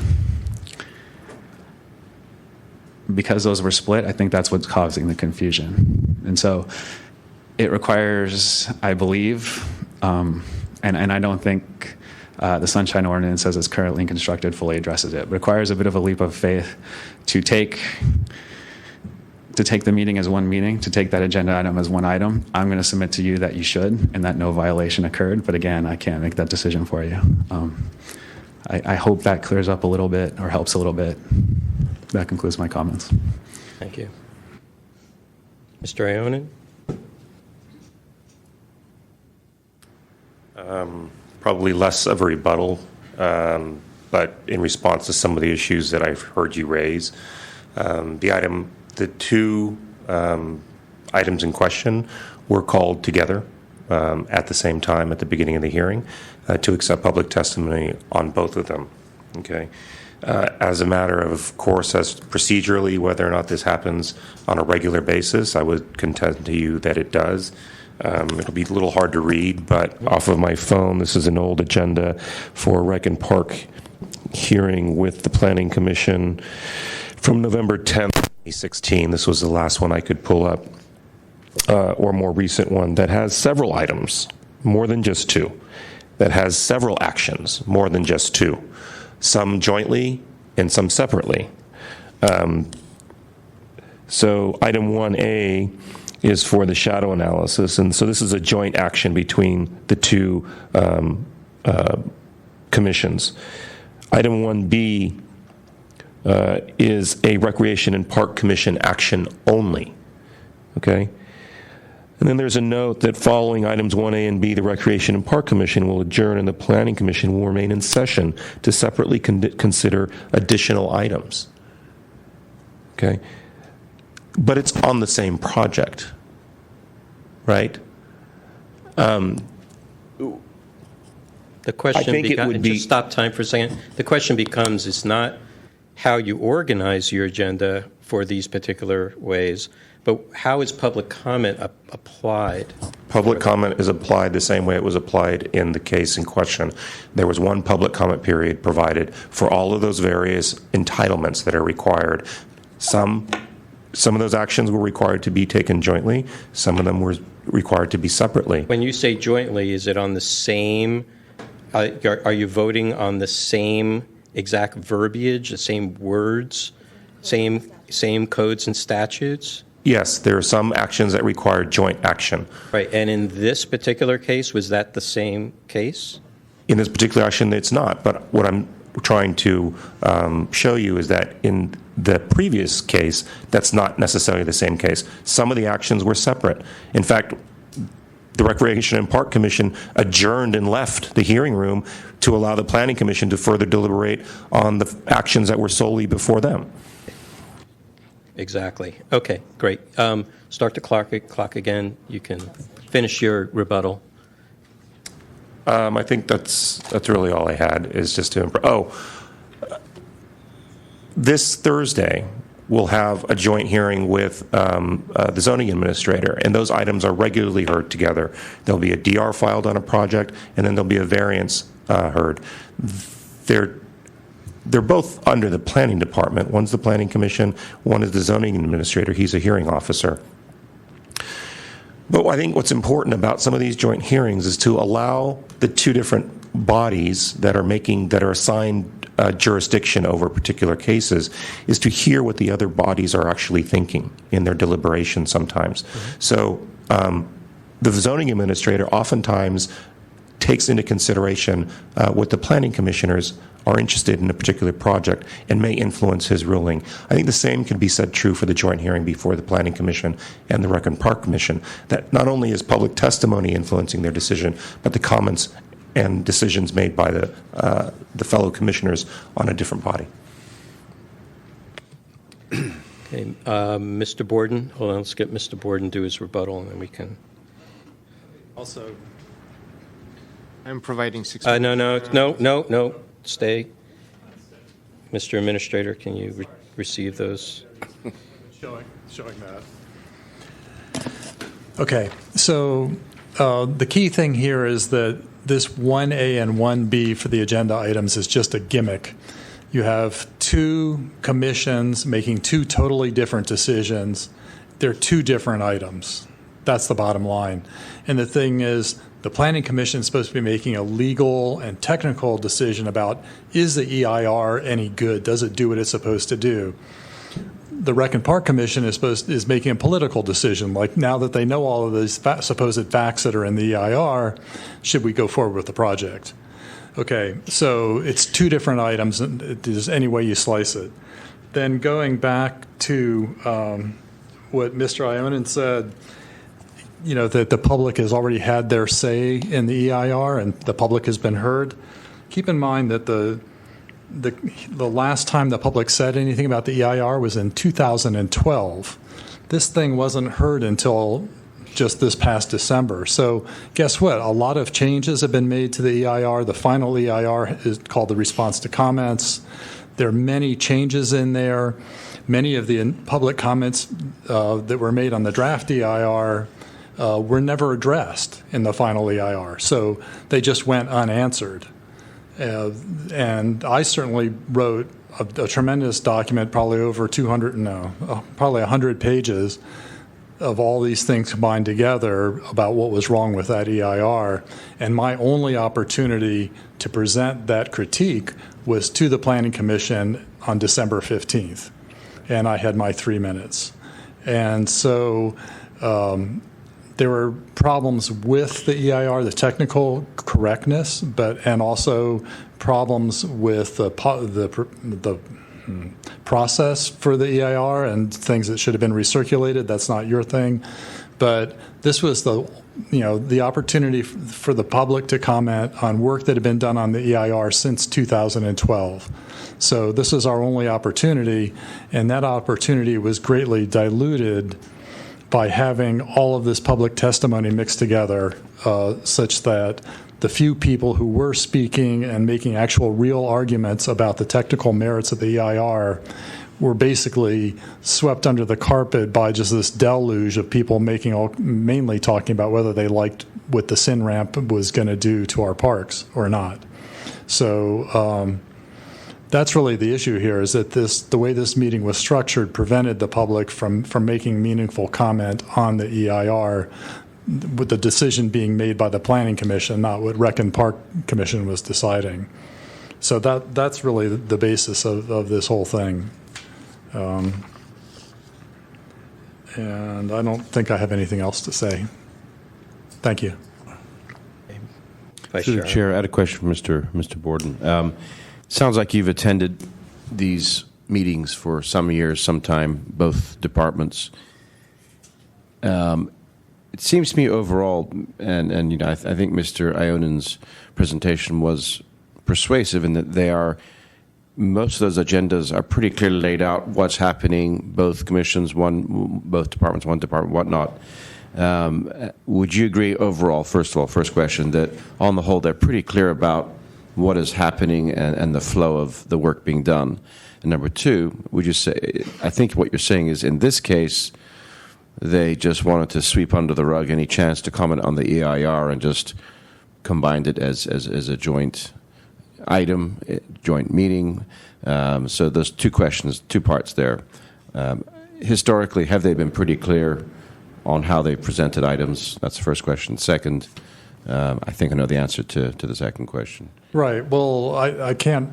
I mean, there have been other meetings like hearings on the EIR, the public comment periods, which I was involved in, and that was pretty much, as it said, it was not as it happened, and as we heard here, the way that this hearing in question was held. Yes, they did. They were explicit about how it was going to be held. We asked them, how much time we would have. Would they separate the speakers and let people speak first on the EIR, and then other people would speak on adoption of the plan by the Rec Park Department? And they said no. They were quite clear that they were going to just mix all the testimony together and not separate it. So they were clear, I mean, we didn't like it, but... Yeah. No, I guess my question is, in the years that you've been going to Rec and Parks and planning meetings, on the whole, it looks like they're pretty well laid out what the flow of the meeting is. And you have as a member of the public, you have a pretty good idea of where and when you can speak. And in this case, it does trouble me that before this meeting, you asked them, you got answers, you objected to it, and they still proceeded. I think they let the public down there, and for that, I'm tempted to move towards a violation. But I think overall, it sounds like in the past, they have been pretty transparent and pretty open and have, adhered to the Brown Act and the Sunshine Ordinance. No, I agree. And I've been more familiar with Rec and Park, and they're very good about their meeting notices and things like that. I mean, I agree with what Erica said. They do a good job. But it's only this one particular meeting where I saw this thing, and that it was really seemed designed to thwart public comment. And even Mr. Ionen's presentation today, he was very vehement about, the public comment period is closed, and we're only, letting the public talk because of the Brown Act. But it just seemed like, they're trying to minimize the ability of the public to influence this technical and legal decision by the Planning Commission. Got it. Thank you. Thank you. Member testify. Okay. You may be seated. I don't agree with almost anything said by the complainant. I also don't agree with many of the things from the respondent, but I still think that there is a way to find a violation here. The explanation that Mr. Borden has given on the opportunity to give comment on the EIR is incorrect. There is a specific process for going through under CEQA for doing the review of the EIR. The technical comments on that go through a different process. Here they would be going through and voting on if that process had been done properly to certify the CEQA document, not on the technical issues in the environmental document. So I don't agree with that. Here, where I would, the motions I'm thinking of, first, of course, 67.7G, which has to do with the Know Your Rights section, and that being on the agenda. And that's kind of not where we are. But I'm also leaning towards a violation under 67.15A. Agencies can have joint hearings, saves resources, saves time. I think that's a great idea. The issue here has to do with the taking of the public comment on the specific actions that are going to be taken by both of these agencies, and I don't like having them combined and limiting that public comment. And that's because each of these departments are functioning under different sets of code. So when they're taking the vote, they are not taking a vote on the same thing. They're taking a vote on their responsibilities and obligations under the code that governs that department. And so when people are making public comment, they'll be making public comment on two separate issues for two separate departments. And so under 67.15, where it says every agenda for regular meetings shall provide an opportunity for members of the public to directly address a policy body on items of interest to the public that are within the policy body's subject matter jurisdiction. There, with this, the way the public comment was set up at this meeting, people were not able to directly address a body. They are splitting their time to address two different bodies through one set of comment. This portion of the Sunshine Ordinance discusses a policy body's subject matter jurisdiction. So the comment would be on two different sets of subject matter jurisdiction depending on which agency you're trying to address. And if an individual is concerned with a project, I'm sure they have comments on issues that go before Recreation and Park and what their obligations are under the code that they are governed under. And then there would be separate comments on issues that the Planning Commission would be taking a vote on based on what their jurisdiction is, what portion of the code. So the motion that I will end up making under 67.15A is not for the issue of splitting up two different items or combining two items on the agenda that should have been split. I think that was fine. The certification of the CEQA document would be within the whole plan. That's fine. My issue is combining public comment for two different agencies into one. That's where I think there was a violation of 67.15A, and I'm concerned that it's a continuing practice, as we've heard from the respondents. Is that a motion?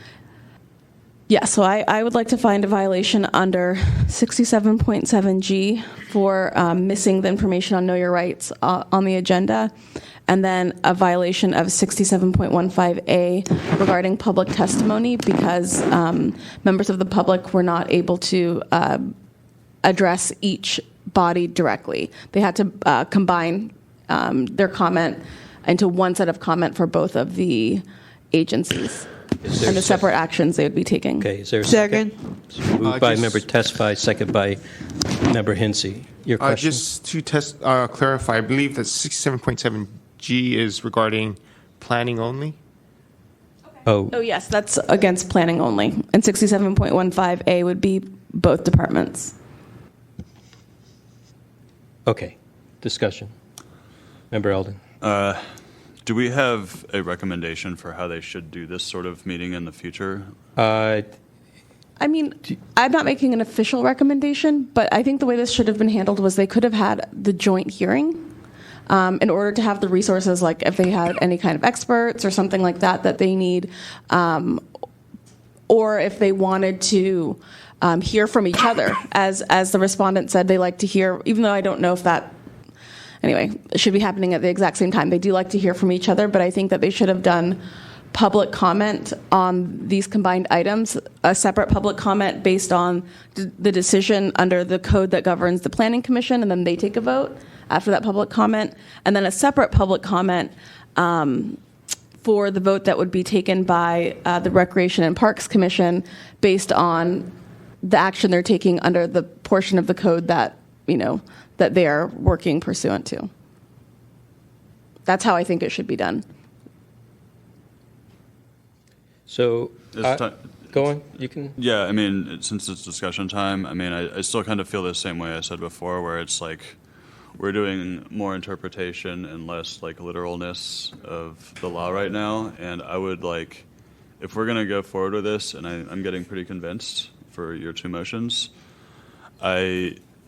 I want to make sure that we are consistent about this with any matter that comes up like this, and I want to make sure we bake that into our process, and like the subcommittees are all there, and like we don't rule a different way when the same kind of issue comes up again. I think with regards to that, I mean, all law is interpretive because it's either written well or very specific or it's not. Sure. So, the question here is different perspectives of this section have been brought forward. And I think, the question is we are here to provide a determination of what that is. The ordinance was written for the public's best interest, to know what government is doing, okay, in transparency. I'm not disputing that they didn't do this behind closed doors. That's not what I'm saying. But the public has an opportunity to speak on that. No. We're in the middle of a motion. So what crystallized for me, along with Member Tesfaye, before she even mentioned it, was the Sunshine Ordinance. When you read it, it speaks for individual bodies. It doesn't speak for multiple bodies, however they're organized. Okay? It can speak, now there are bodies that have membership of multiple bodies, but their jurisdiction would be the same. Okay, so the motions would not be independent of that. I'll get to you in a second. So the Sunshine Ordinance speaks to a singular meeting agenda of a policy body, and that agenda and the action items on that agenda, the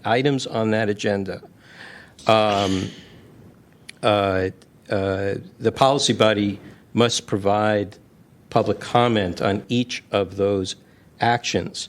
The Sunshine Ordinance, again, in 6715A, says, provided that no action shall be taken on any item, singular, not appearing on the agenda, that's of the policy body, singular, okay,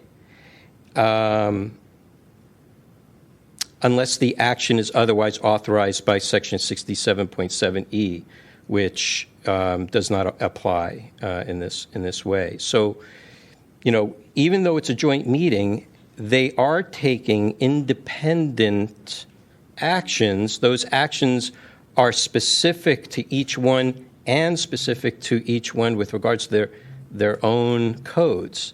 So they're truly independent of each other. So when I read I would treat them as both these. I think it's great that commissions meet together on similar issues or issues that pertain on a particular project, but they each have their own jurisdictions on that project so that the public can hear it all in one sitting. I think that's totally appropriate. I think it's a great time saver for everybody, and it creates a context to be able to encapsulate the whole thing, right? But any actions that are taken by independent, even if they're in the same room, and I think as Mr. Ionin had shown in some of his agendas, one if they have a joint meeting, there may be issues that one body it doesn't apply to that one body adjourns their meeting or recesses their meeting, comes back when things are in. So I think there's obvious independent operations going on in the same room. And so that's what's, to me, that's that's how I'm thinking my application is. Member Eldon. So two things. One, the definition of body for the city attorney, that's DC Acola, that's correct from your understanding of this. When you have two different bodies doing a joint meeting, working on different matters. Through the chair. Through the chair. From what I see in the Brown Act and in the Sunshine Ordinance, it makes reference to meetings, but it addresses meeting in a singular regarding individual policy bodies as well. You guys could emphasize the reading into whether or not it's an individual meeting or whether or not it's an individual policy body, and then say, well, they should have doubled up. I don't know. Think about the semantics. How is that going to work if they? How's it going to work if they hold a joint meeting and then they have to do double the public comment, and then they have to separate it out from one to the other in case somebody wants to offer public comment from one policy perspective and then from another. What they did here was they allowed how long? 3 minutes? Mm-hmm. I mean, they would have been within their right legally to limit it down to one. They gave them 3 to address 2 different policy bodies. What's the big deal? But the ordinance provides up to 3 minutes for a single item. Up to for a single item, which sure. And they put this into 1A and 1B. Okay. I mean, if you want to ding them on that, then ding them. But we wasted a lot of time talking about this. Let's make some action on it.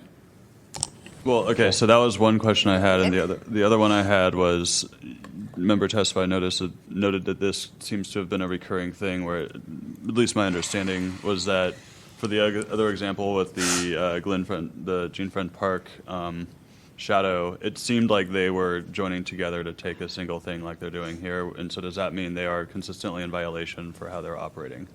No, I think I may have misunderstood. I don't know. I don't know the details of that meeting, but that would be a good question. Was that particular meeting a joint vote on the same action item by both our bodies? Okay, I see you raising your hand, Mr. Ionin, but in the middle of, after a motion has been made, after we've had all this testimony, it's not in our process to allow further testimony unless we're called, and I can't. I wasn't going to submit testimony. I was just going to suggest that I think you guys should have a continuance and get a legal opinion from the city attorney's office before you act, because I don't see there's consensus on definition of terms even in your code that you're Thank you. trying to administer. I appreciate that, but our legal counsel is here, and he has an ethical firewall from the city attorney's office. So his interpretation is for us specifically and independently. I appreciate that. Thank you. Okay, Member Josh Wolf, then Member Moss. I think the motion on the floor looks good, but I think that part of the reason that we're having such a difficult time wrapping our heads around this is that, as best I understand it, all government meetings are built on Robert's Rules of Order,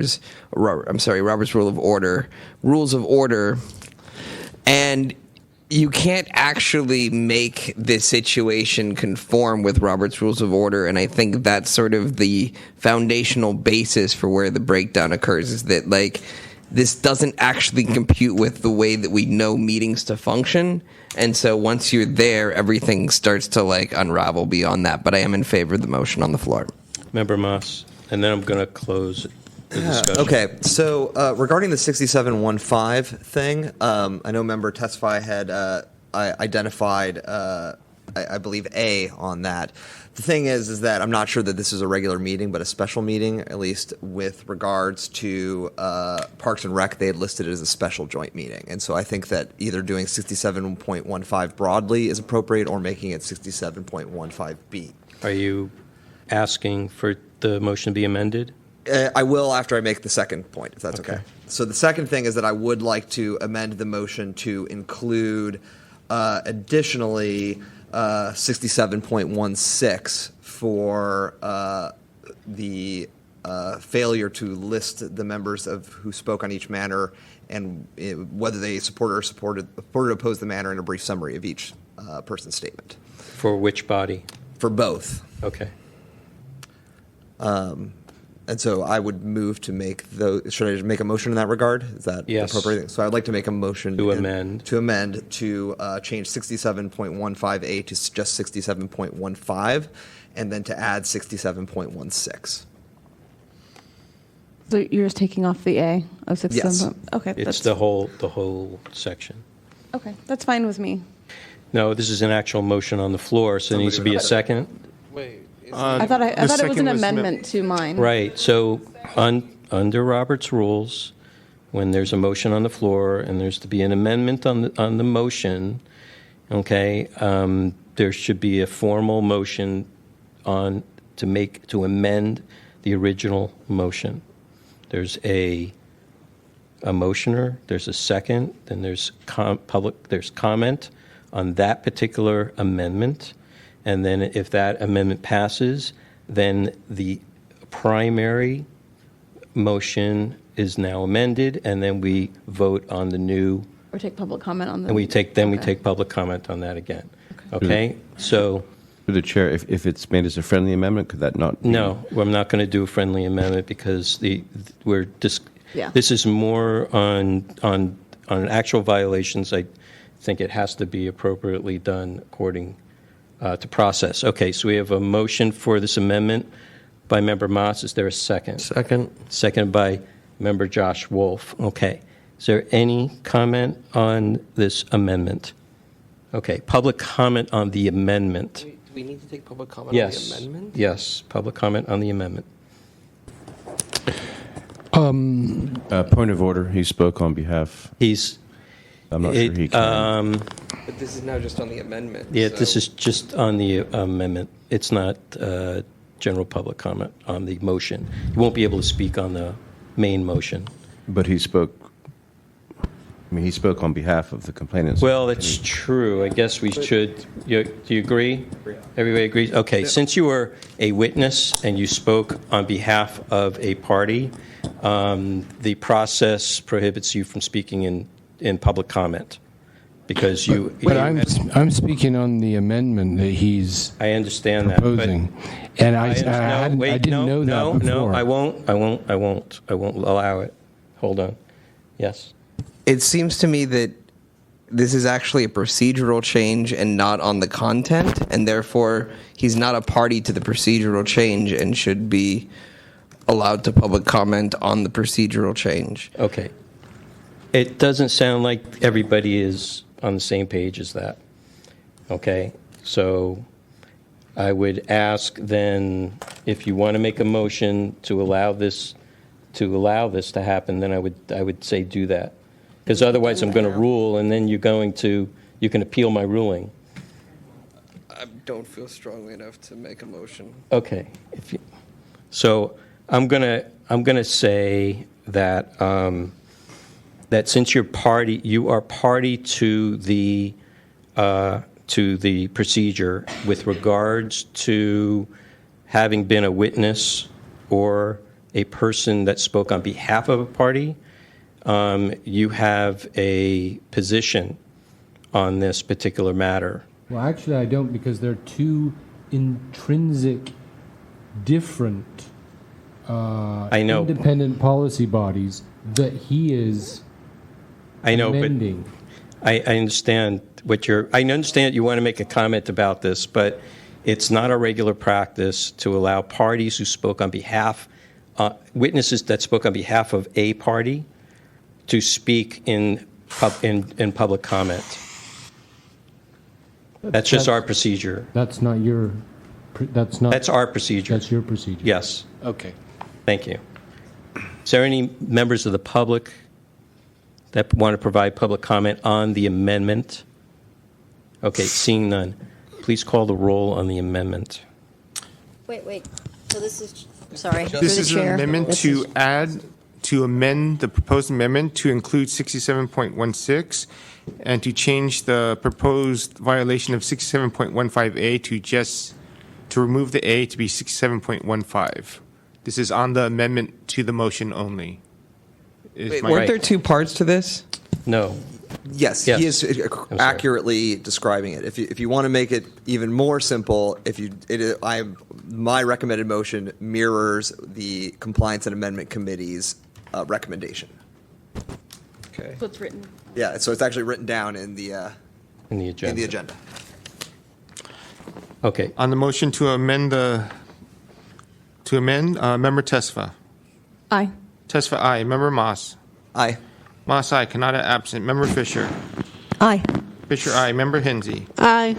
Aye. Vice Chair Hyland. Aye. Hyland, aye. Member Eldon. Aye. Eldon, aye. Member Josh Wolf. Aye. Wolf, aye. Copra, absent. The motion passes. You didn't call me. Oh, sorry. My apologies. When I go through the list, you're always at the end. Chair Wolf. Aye. Wolf, aye. The motion passes. Okay, so now repeat the original motion. The motion is to find a violation of 77G, 6715. 67.7G, 67.15, and 67.16 of the Sunshine Ordinance Task Force, with 67.7G applying only to the Planning Department. Okay, great. Now, public comment on the motion. Not you. We can't. None of you. No, only other than parties can speak on the motion. Okay, seeing none, call the roll. Member Moss. Aye. Moss, aye. Member Kanata, absent. Member Fisher. Aye. Fisher, aye. Member Hinsey. Aye. Hinsey, aye. Vice Chair Hyland. Aye. Hyland, aye. Member Eldon. Aye. Eldon, aye. Member Josh Wolf. Aye. Wolf, aye. Copra, absent. Member Tesfa. Aye. Tesfa, aye. Member Chair Wolf. Aye. Wolf, aye. The motion passes. Okay. Okay, that's it. Call the next item. Oh, are you going to send that anywhere? Does EOTC want to? Compliance and amendments. Complaint. Well, I don't know that it's. Are you suggesting that it go to committee? It seemed like people had raised the issue that we should look at this more broadly Okay. and see what the actual practice is. What committee are you? I think are you typically suggesting? these go to Compliance and Amendment Committee. Okay. Well, and it could. It could go to EOT if yeah. you think it. I mean, I don't care about EOT. I do know that we've dealt with this already once in Compliance Okay. and Amendment, so that body is well aware. But Can I add one clarification to that? Because as this appeared on the agenda, I did not agree with what the violations were for. I didn't agree with most of the things the complainant said. So if it does go to the committee, I don't want the committee to be asking questions of the agencies about how the comment on the EIR was done, about the combining of the agenda. All of that was okay. And when I made the original motion, it was specifically for the issue of allowing public comment separately on the combined items and the actions being taken by those agencies. How about I confine it to that? I would like it combined to that because Okay. there are a lot of other refer problems. this to CAC on the confinement only on individual action items by individual policy bodies during a joint meeting in providing or not providing public comment, in providing or combining public comment on those individual items. Is that clear to the committee members? I just want them. I'm just unclear on what we intend the committee to do. I guess I'm just concerned, and the committee can clarify that they understand this. The complainant had issues with not being able to address those two issues separately, 1A and 1B. And that wasn't what my motion was based on. It was based on the opportunity for a member of the public to address each body on their areas of jurisdiction on that item, on the combined item. So, as well as he also brought up issues of technical issues with the EIR and how he wasn't able to address all the technical issues of the EIR and how the EIR would need to be redone. None of that, we shouldn't be looking into any of those issues when this goes to compliance and amendments. Is that clear? Member Josh Wolf. Just so I understand, like, there are multiple ways that the issue of allowing both groups to have separate public comment could have been done outside of continuing the combined items. And so is that still within the scope of your concern or outside of the scope of your concern? So, like, if they had decided to resolve this to have separate meetings, that's still within the scope of resolving this issue, Yes, correct? they Great. could still combine the items at their two separate meetings. Right, thanks. Member Elding. Yeah, my main concern is I don't really understand how we want this to work in the future. And, like, we keep running into these issues. Like, I don't know if we're going to be consistent. Point of order. Point of order. I don't Thank know you. if we're going to be consistent in the future with our interpretations if the same thing comes up again, because, like, I feel like... Well, but that's the purpose of us making a motion and approving something. That's the precedent that it creates. That's how we determine and interpret the Sunshine Ordinance agree. to operate. I don't know if we got there. Okay, I guess when I made my we just- motion, he asked... we just voted on it. Well, then we were confused. No, we're just talking about what committee it should go to and what the scope Yeah. would be 'Cause of when- the discussion, what we want that committee to do. So, I mean, my thought, if Compliance and Amendment Committee takes this on, isn't necessarily to deal with the specific issue of what happened, but to look at moving forward what these committees may do that is not going to result So in us that's having to do exactly anything. what I said. Yeah. I said that the committee should look at only the issue of applying public comment properly when there are two independent action items by two independent policy bodies within a joint meeting. Mm-hmm. That's it. Right. But I would also say, I mean, maybe I'm off base here, but I would also say that when we vote on a violation, we can agree. It's like when the Supreme Court comes to a conclusion and there is different reasons that multiple judges came to the same conclusion. And I think that what we've done here is we've all come to the same conclusion about a violation, and that. Right, and that's the conclusion that I'm describing Right. to have the committee look at. Right. Okay. So yeah, I'm not trying to open up the EIR versus thing. What I'm Right. saying is, what are we doing procedurally so this doesn't happen again? That's right. Okay. If we don't have specific instructions for the department, should we just open a separate hearing file with the subject matter for discussion by the committee? Was that your interest? Is that your interest? I'm gonna. You asked for it. So I know. I mean, I was just raising the idea. I mean, I would like to hear Member Highland's I don't position. want to prolong this any longer. This has been now an hour and a half, so I want to be able to move on. That's We have to go on to. We're already an hour. Please, Silence. Please. I mean, I don't want to overstep in speaking for Chair Kanata, who's not here. So as far as directing something to a committee that I'm not the chair of. So But that's you're, why I you're would a like member. to know, Mr. Wait a second. Come on. You're a member of the main body here. If you think it should go to one of our committees, then you should do. That's your I mean, prerogative. I think it should go to the committee, whether it is For what purpose? So we can have some more discussion, so this doesn't come right back before us again the next time it happens. I mean, so that maybe we can discuss this more about what we think the actual right way to go about it is. Member Josh Wolf, and that's the last. And then I'll make a decision whether we're going to refer to this committee or not. In parallel to the way that we've been referring items to EOTC, I think it makes sense that this item should create a new item for compliance amendments that references this item. And the reason is that this pertains to different commissions. Planning may be a consistent one through each of these, but in this case it's Rec and Park. But there was reason to believe that these sort of two different groups, two different commissions coming together in this way happens with planning and other commissions. And so I think that creating a new file is consistent with the process we've embarked upon for parallel issues with the EOTC. So you want it to go to the EOTC? No. I'm saying that it's parallel to create a new case file. Okay. You know what I'm going to do? I'm going to say I'm not going to refer it.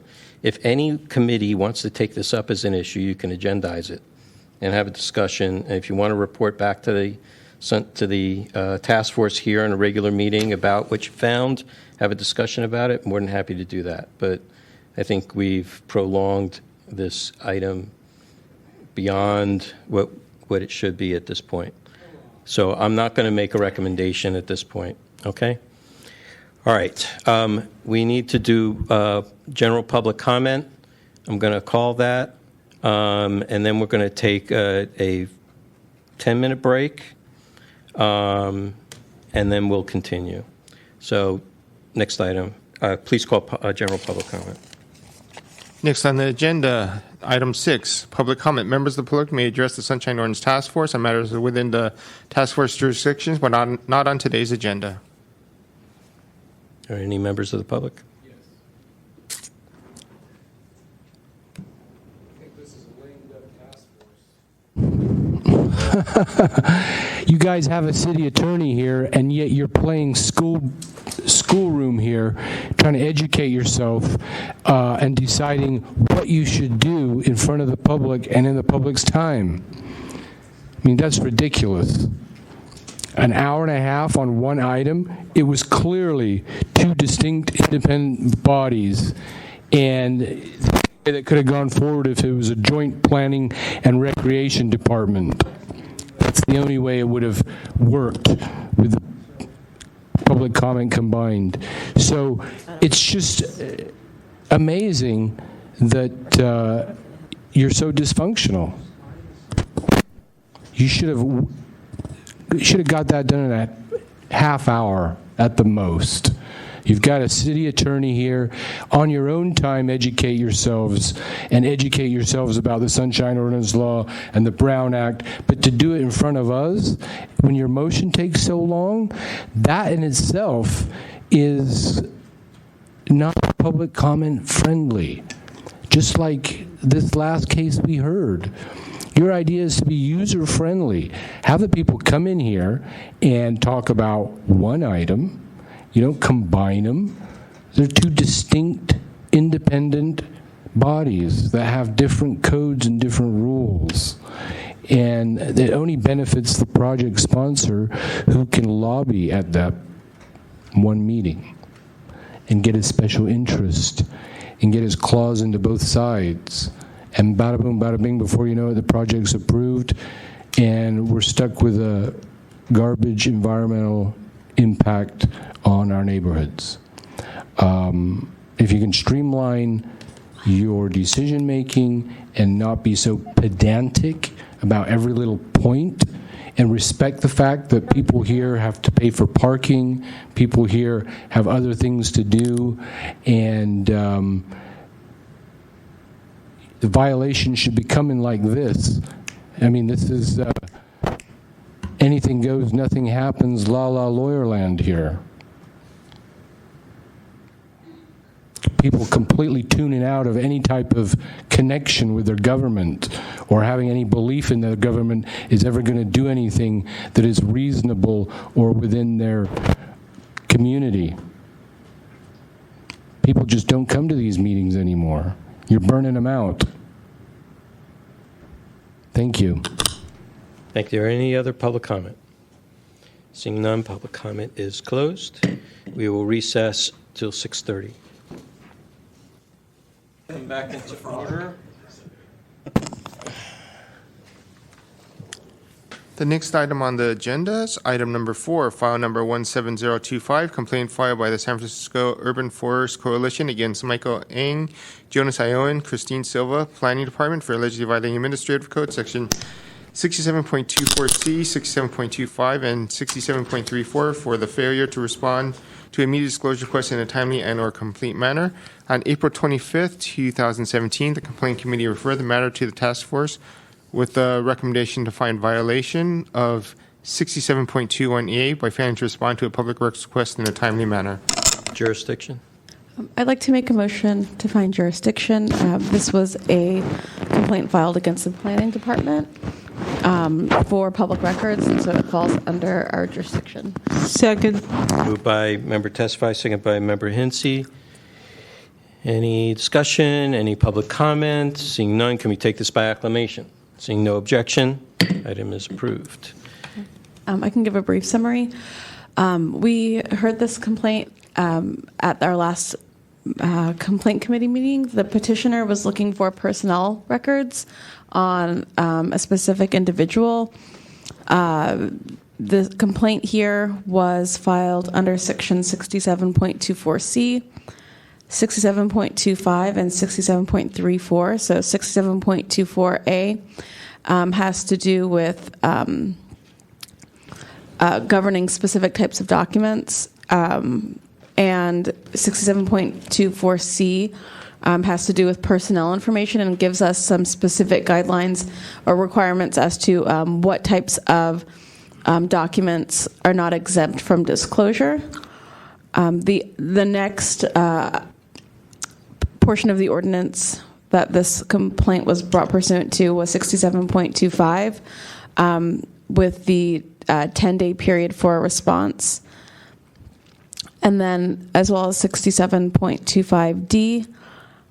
And then there was also a complaint brought under section 67.34 for the willful failure to discharge any duties imposed by the Sunshine Ordinance. We found that there were we did not find that there were facts to support 67.34, though you may find differently.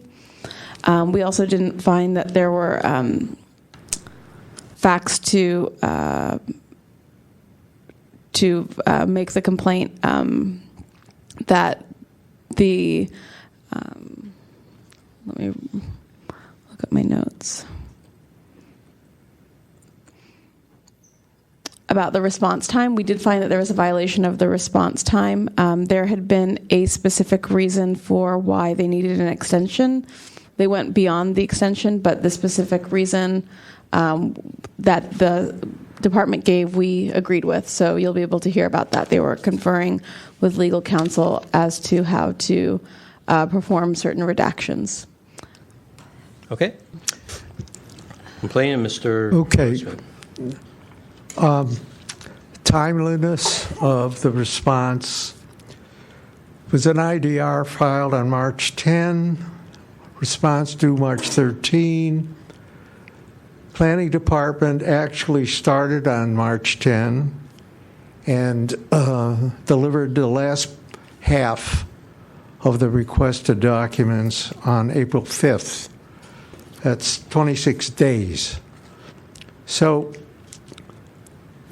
my notes say, no matter how you slice it, a response to an IDR more than 3 weeks after receipt is inexcusable and shows a lack of understanding of the Sunshine Ordinance. So let's talk about the reasons for the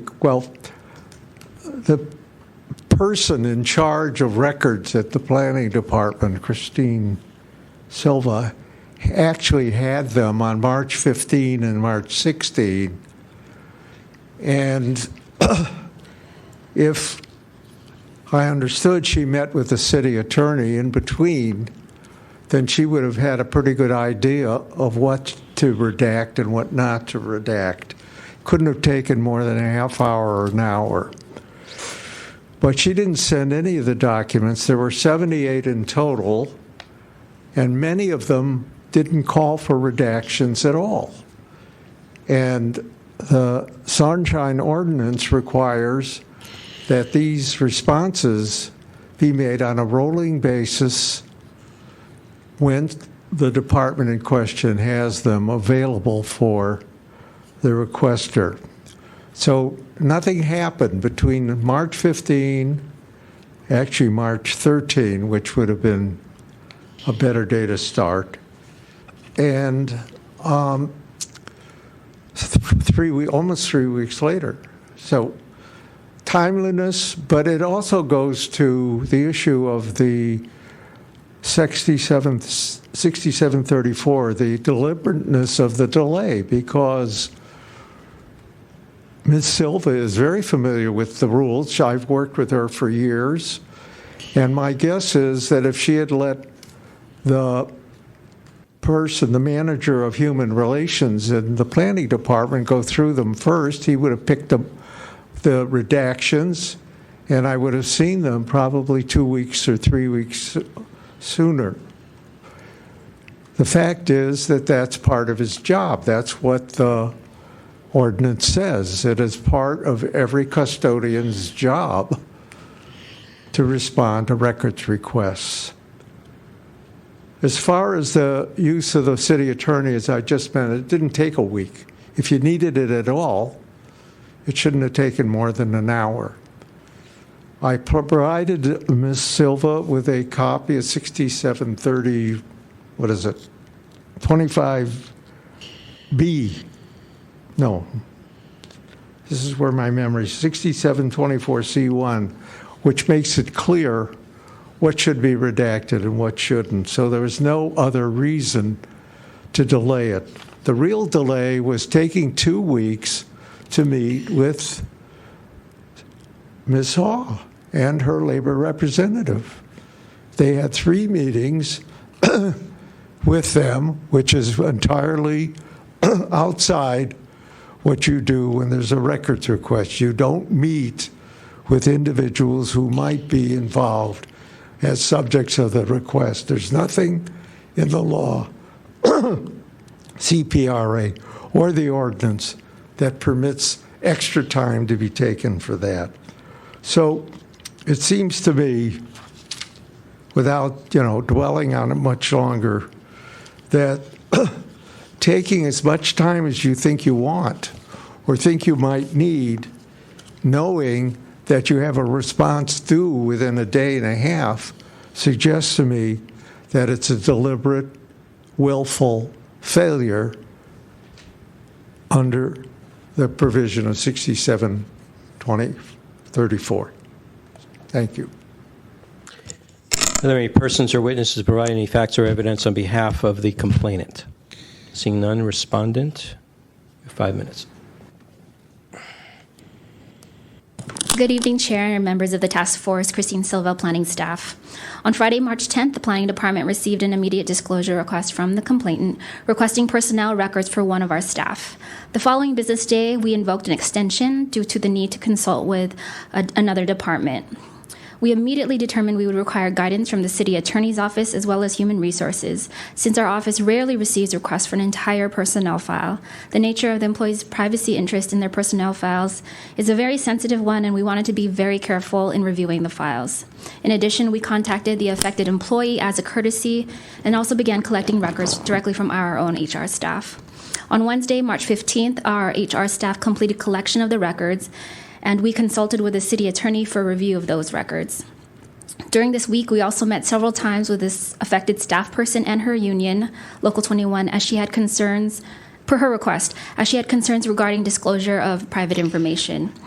At this time, we also were conferring with the city attorney to answer questions regarding the personnel files. On Tuesday, March 21st, staff completed review of the records. There was a second set of records that required additional review and follow-up with the city attorney. At that time, staff contacted the requester and began formal redaction work of the first set of records, and then produced them on Friday, March 24th. On March 27th, we continued review and discussions regarding the second set of records, and completed our review on Monday, April 3rd, and then completed all the formal redaction work and produced them on We completed review with city attorney on April 3rd and then completed formal redaction and produced it on April 5th. As of April 5th, all responsive documents have been provided to the requester.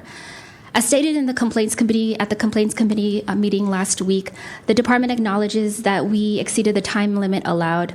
Again, our office rarely receives this type of request and sought the guidance of the city attorney, which ultimately added to the processing and production time of the request. Disclosure of an employee's private information is not permitted, and we needed to be very careful not to disclose any private information that was contained in the personnel files, while at the same time complying with the Sunshine Ordinance. We take these issues very seriously. The complainant also alleges that we are in violation of Admin Code Section 67.24C. We believe that is incorrect. The required information has been produced pursuant to this section. And lastly, the complainant alleges that we are in violation of Code Section 67.34. That is also incorrect. As explained, our staff worked diligently and carefully with all involved parties, including the requester, HR staff, city attorney, the affected staff, and her union, to identify, properly process, and produce all responsive records. Myself and Jodas Ionen of staff are here and are happy to answer any questions. Are there any persons or witnesses to provide any facts or evidence on behalf of the respondent? Seeing none, members?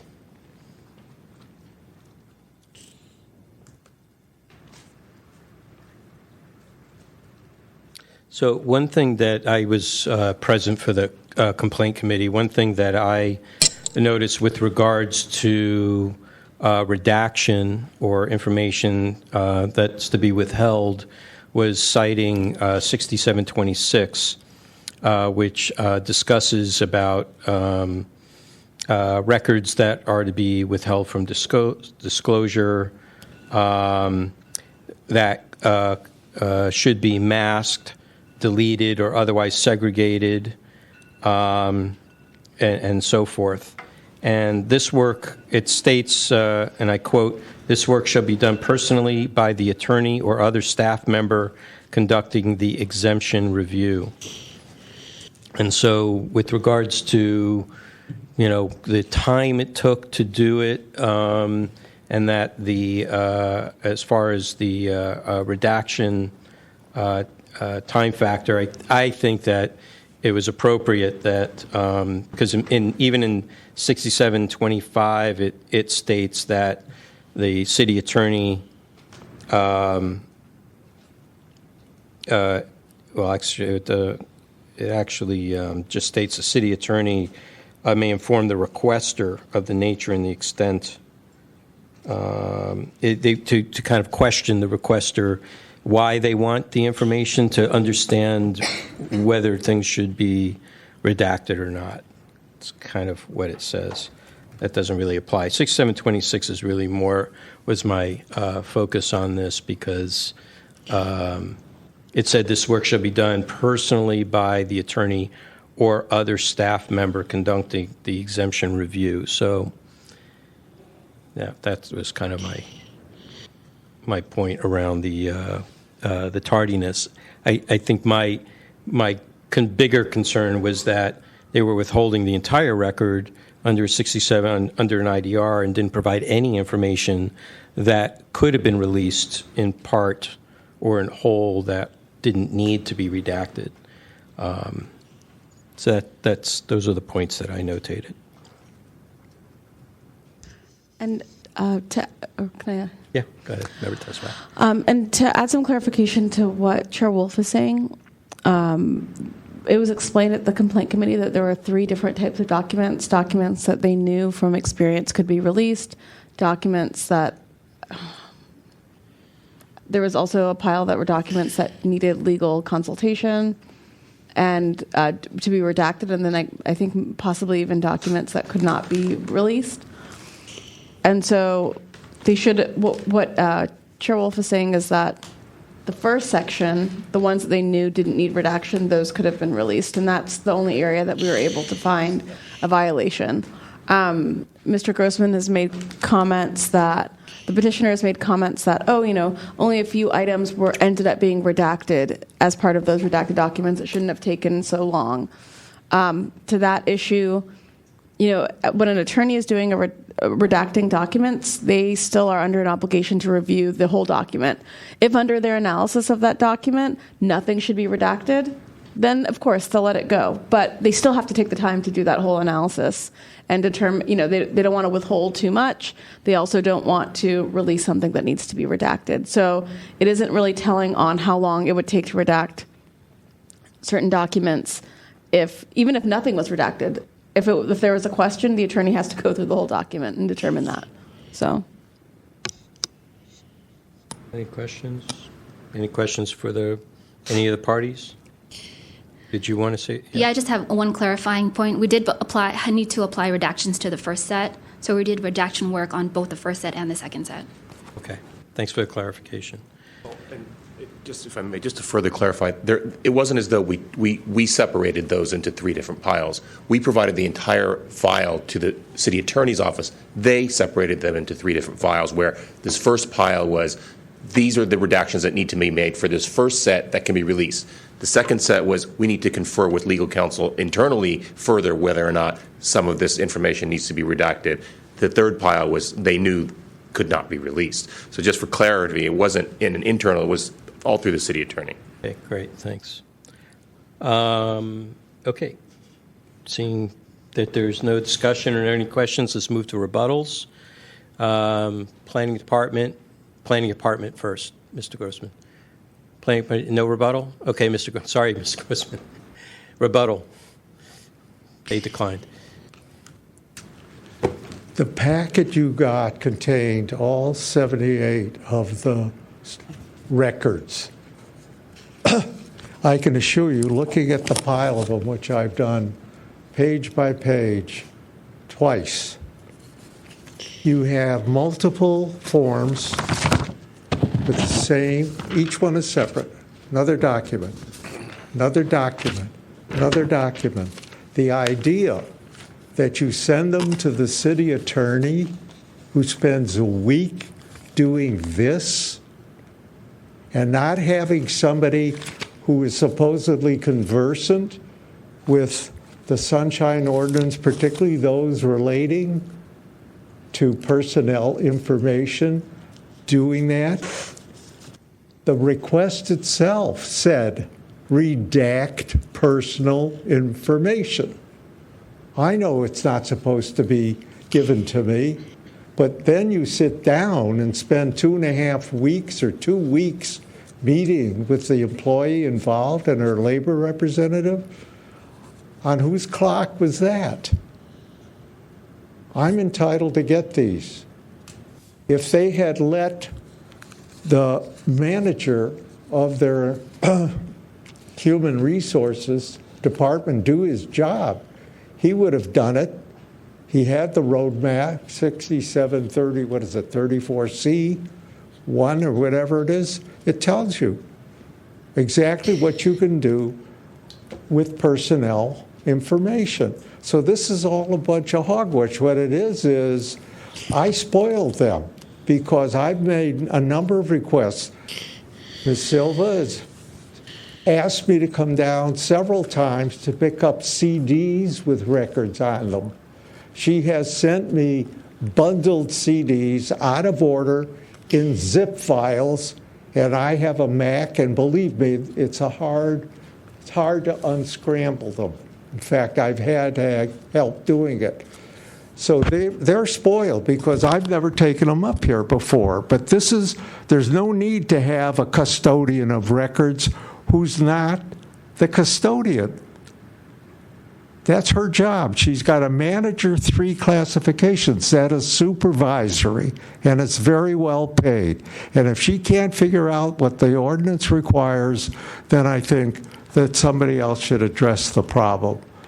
I mean, there's a lot of reasons what's not right with this. It's clearly deliberate because they felt they had a clock that had no alarm on it. Never went off. When they were ready, I got the documents or records. Thank you. Okay, members.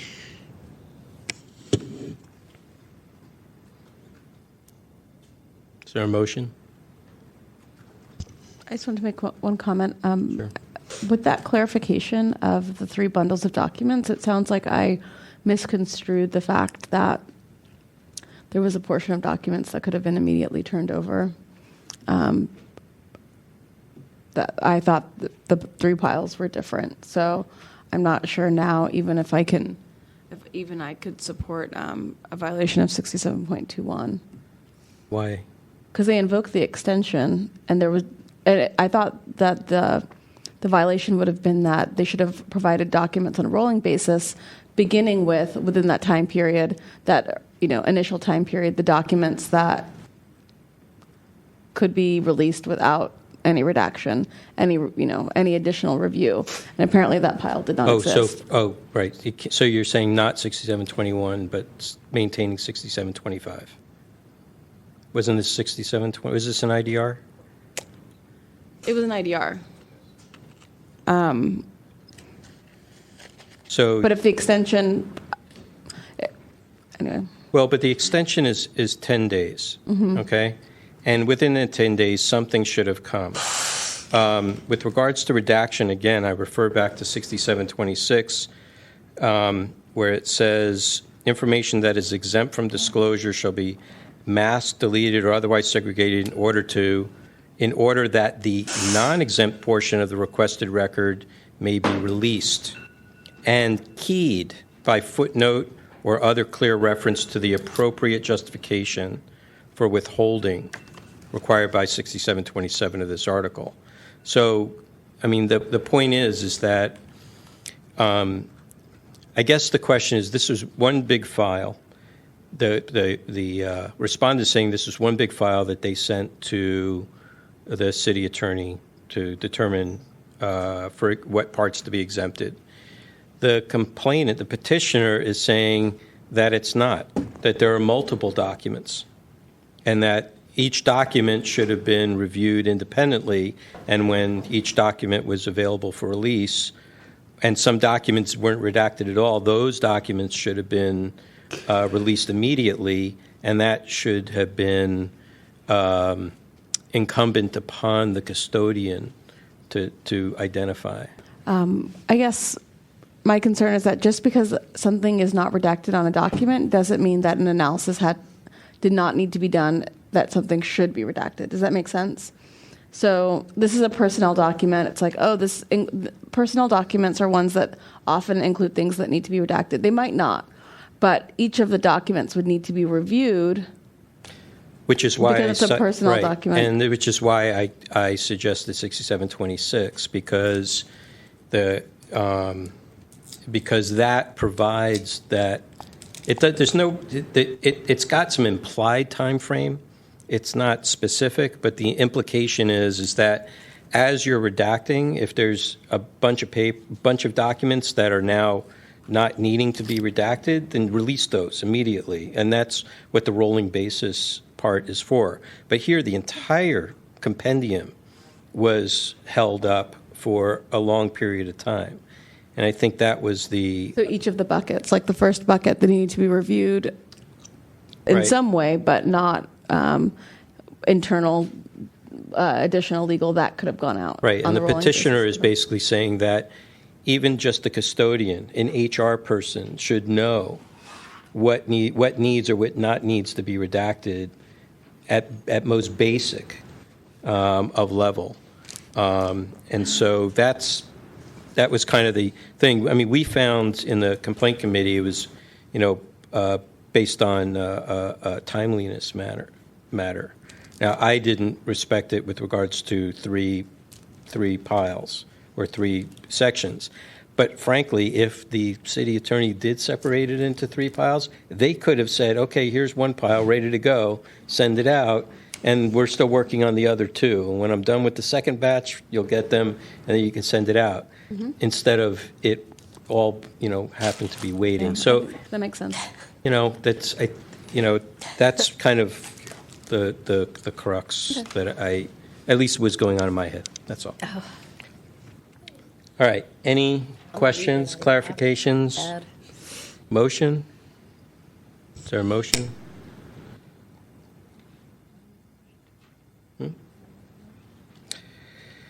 Okay, so I'll make the motion. Finding in violation of 6721A, failing to respond public records in a timely manner. This is, I'm sorry, 6720. Isn't it 6725? 6725. By not providing public records in a timely manner. as required on a rolling basis and as identified in 6726, described in 6726. The other thing I'm not seeing here. Hold on, I need to ask a question before I finish that. Ms. Silva, did you provide Mr. Grossman with a reference to the justification of the redaction? Yes, so in each PDF, we applied the redaction and then applied a comment in the PDF file that references the code section. Can you show me, can you point to just one page that I'm not sure it'll be shown on a printed page why not on a printed page? versus a PDF file. We're looking at a PDF. I think you're looking at a PDF that is, yeah.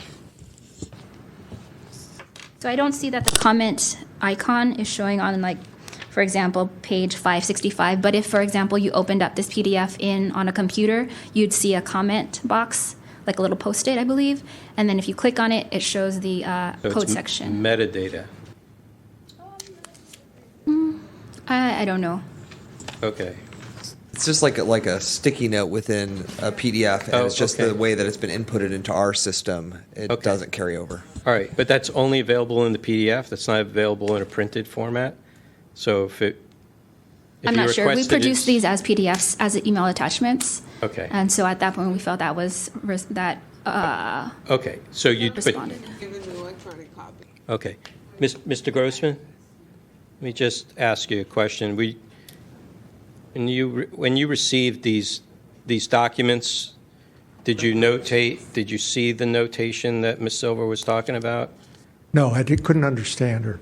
Okay, so my question was within regards to 6726, which requires as part of the exemption of information that they key it by a footnote or some other clear reference? I didn't see it. Okay, she's claiming that in the PDF that it was there? Well, I printed them out. They're part of the package. Take a look for yourself. Okay. All right, thank you.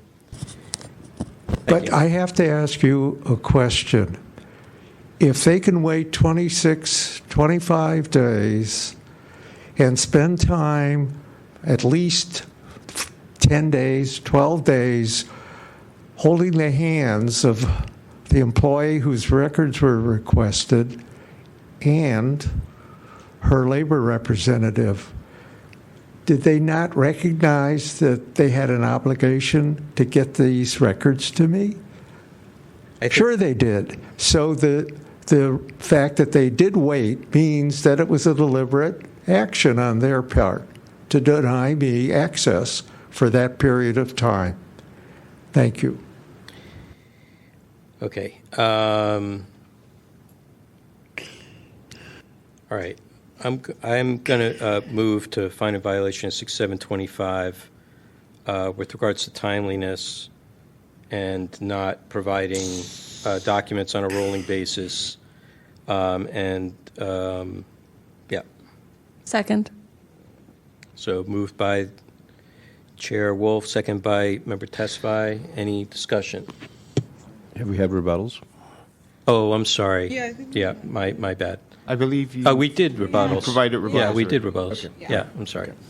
Okay, so any discussion on the motion? Any public comment on the motion? Okay, seeing none. Please call the roll. On that motion, Member Fisher. Really? You're making me go first? Come back to me.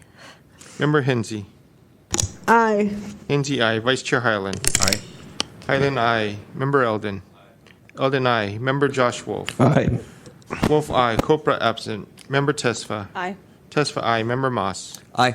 Moss, aye. Kanata, absent. Member Fisher. Come on back. Aye. Fisher, aye. Chair Wolf. Aye. Wolf, aye. The motion passes. I'm going to refer this to CAC. I just want them to look at one of the PDFs. I'm not going to ask them to bring it back. I just want them to observe one of the PDFs and see how they are citing each redaction and make sure that it's appropriate. Yes, this will be referred to the Compliance Amendments Committee to review the PDF, to review the redaction notes.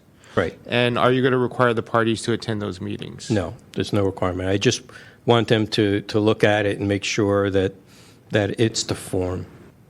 Okay? No problem. Thank you. Thank you, parties. And sorry for the wait. I know Mr. Grossman's not here, Ms. Silva, but he got mixed up around the time because of the complaint committee meeting was at 5:30. He thought the meeting today was going to be at 5:30. So I appreciate your waiting. Thank you. Next on the agenda, item number 7, file number 17011, complaint filed by Carol Lau against the Office of the Treasurer Tax Collector for allegedly violating Administrative Code Section 67.21 by failing to respond to a request for public records in a complete manner. On March 28, 2017, the complaint committee referred the matter to the task force with the recommendation to find violation. I would just like to note that the respondent has provided additional documentation that exceeds several hundred pages that would have been responsive to the request of the... When did those arrive? Approximately a week or two ago. Within our 5-day Yes, limit? yes. Okay. They're in the packet. Okay. But I just like to let you know they're the correspondence and emails that appear to be originally requested. Oh, okay. I'd like to make a motion to find jurisdiction. This was a complaint filed against the Office of the Treasurer, the City Department, and the request was for correspondence records, which would fall under the Sunshine Ordinance. And the documents are public? And the documents would be public, yes. Okay, great. Moved by Member Tesfaye. Is there a second? Second. Second by Member Hinsey. Any discussion? Any public comment? Seeing none, can we take this by acclamation? Seeing no objection, item is passed. For a quick summary, the complainant, Ms. Lau, she had filed this versus the Office of the Treasurer under 67.21 for failing to respond to a request for public records in a complete manner. This record request was for records regarding payments made to the Office of the Treasurer not being processed, clerical errors, lack of notification to property owners in regards to payments not being processed for any reason. And the response she received was that no records existed to respond to her request. The main issue there was that she had sent a lot of records that fit this description to the Office of the Treasurer. So at least all of the emails and comments and things like that and complaints that she had filed with them for these issues of payments not being processed, et cetera, she should have at least received her own. And that's why she filed this complaint, because she suspects that there are many others, and to say that there are none when she has filed them herself lends to that there is probably a violation of 67.21. But as we've heard from Victor, it sounds like the Office of the Treasurer has responded now. Okay, let's start the process. Ms. Lau. No, Ms. Lau's gone. I'm sorry. This is the Office of the Treasurer. Thank you. Oh, okay. Got it. I'm Deborah Liu, Assistant Tax Collector Attorney. We also serve... Well, hold on a minute. Let me just add, I know nobody's in the room, but just for the point of process. There is some. Oh, okay. Is there any persons or witnesses providing any facts or evidence on behalf of the complainant? Seeing none. Okay. Why isn't the complainant here? The complainant's not here. Just the note for the record. That's true. She said we should and can proceed. Okay. Okay, so I served Ms. Lau with a May 3rd, 2017 letter that I would like to approach the clerk to And just for the record, provide the letter. your name is? Deborah Liu, Assistant Tax Collector Attorney. Very good. Thank you. And that letter just answers some questions that she had after we had produced the documents to her. We produced the documents to her a few days after the March 28th, 2017 hearing. So I think that perhaps the task force may have a understanding of what the request really was. And it's important to note the distinction. So Ms. Lau requested documents related to fees where the tax collector improperly handled their money, and 2, those documents which related to late fees because the tax collector delayed payment processing, delayed because of clerical errors and lack of notice to payment not being processed for any reason. The distinction is her request focuses on the erroneous belief that the city imposes a fee if it's their fault in processing payment. The fact of the matter is, if there is an error by the city in processing the fee, then there is no late fee, okay? So at the March 28, 2017 hearing, she asked a new and different request. Those 2 requests were for documents pertaining to taxpayers who had to pay a late fee regardless of fault and people who had complained of late fees. So when she asked about documents pertaining to those cases where the city imposes a late fee if it's their fault, there are no such documents, and therefore the response had to be, there are no such documents responsive to your requests. Now, if we step aside and we look at what she asked in the hearing, she's asking for all documents which relate to penalty waivers. In her particular case, I know that the board had said it doesn't matter whose fault it is. It does matter, because in her particular case, she inadvertently entered in a wrong account number, so the payment didn't go through. Her bank didn't notify the tax collector's office until 4 days later. It took us 2 days, 2 business days, to do the turnaround and resend out a new bill. And that's perfectly within the ordinary course of business. So again, when she requests all documents, we went through, the different documents we have. The city has over 2,000 parcels that 98% of the taxpayer issue a successful payment. But there are 2% where there is a payment failure. We went through and found those payment failures. We produced those documents. We redacted those documents. But those documents do not encompass the 2 original requests that she made. So we're still producing documents on that rolling basis that you were discussing earlier, and we were able to come up with the 365 documents, and we wrote this letter to say documents are still coming, that we've answered some of your questions as to the special terminology that the city has regarding what NSF means, what the different situations for a payment failure is. So for that reason, I would implore this board to find that TTX did nothing wrong. There were no documents that were responsive, so we didn't respond. We couldn't respond. But now that we have a different request, we're complying, we're handing over documents, we're redacting, and at this point, I'm not speaking for Ms. Lau, but it seems like she's not unhappy with what she's getting. Okay. Is that it? That's it. Okay, great. Are there any persons or witnesses provide any facts or evidence on behalf of the respondent? Seeing none, members? I'm leaning towards no violation.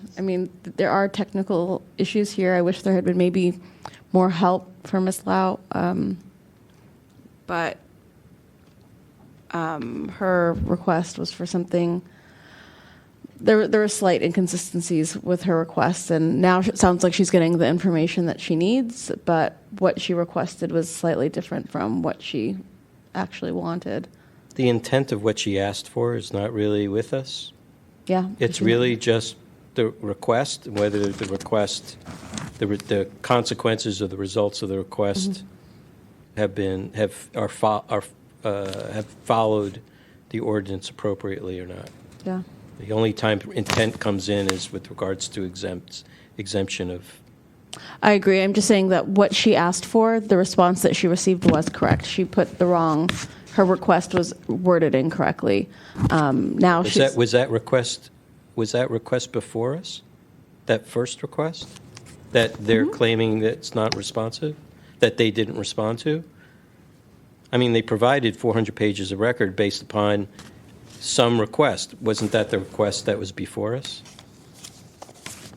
The request that was before us was for records regarding payments not being processed, clerical errors, and lack of notification to property owners in regards to payments not being processed.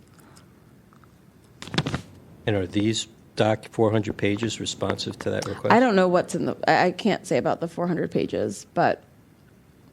Well, so let me ask you, Ms. Liu, why did you provide these 400 pages? Okay, good question. So for the initial requests, we took it verbatim. And the quote is, "I am requesting a formal public record request via the Sunshine Ordinance, requesting the immediate disclosure of all documents, emails, text messages, and other correspondences relating to every instance in which citizens have been forced to pay late fees because of tax collector's office improperly handled hard-earned taxpayers' money."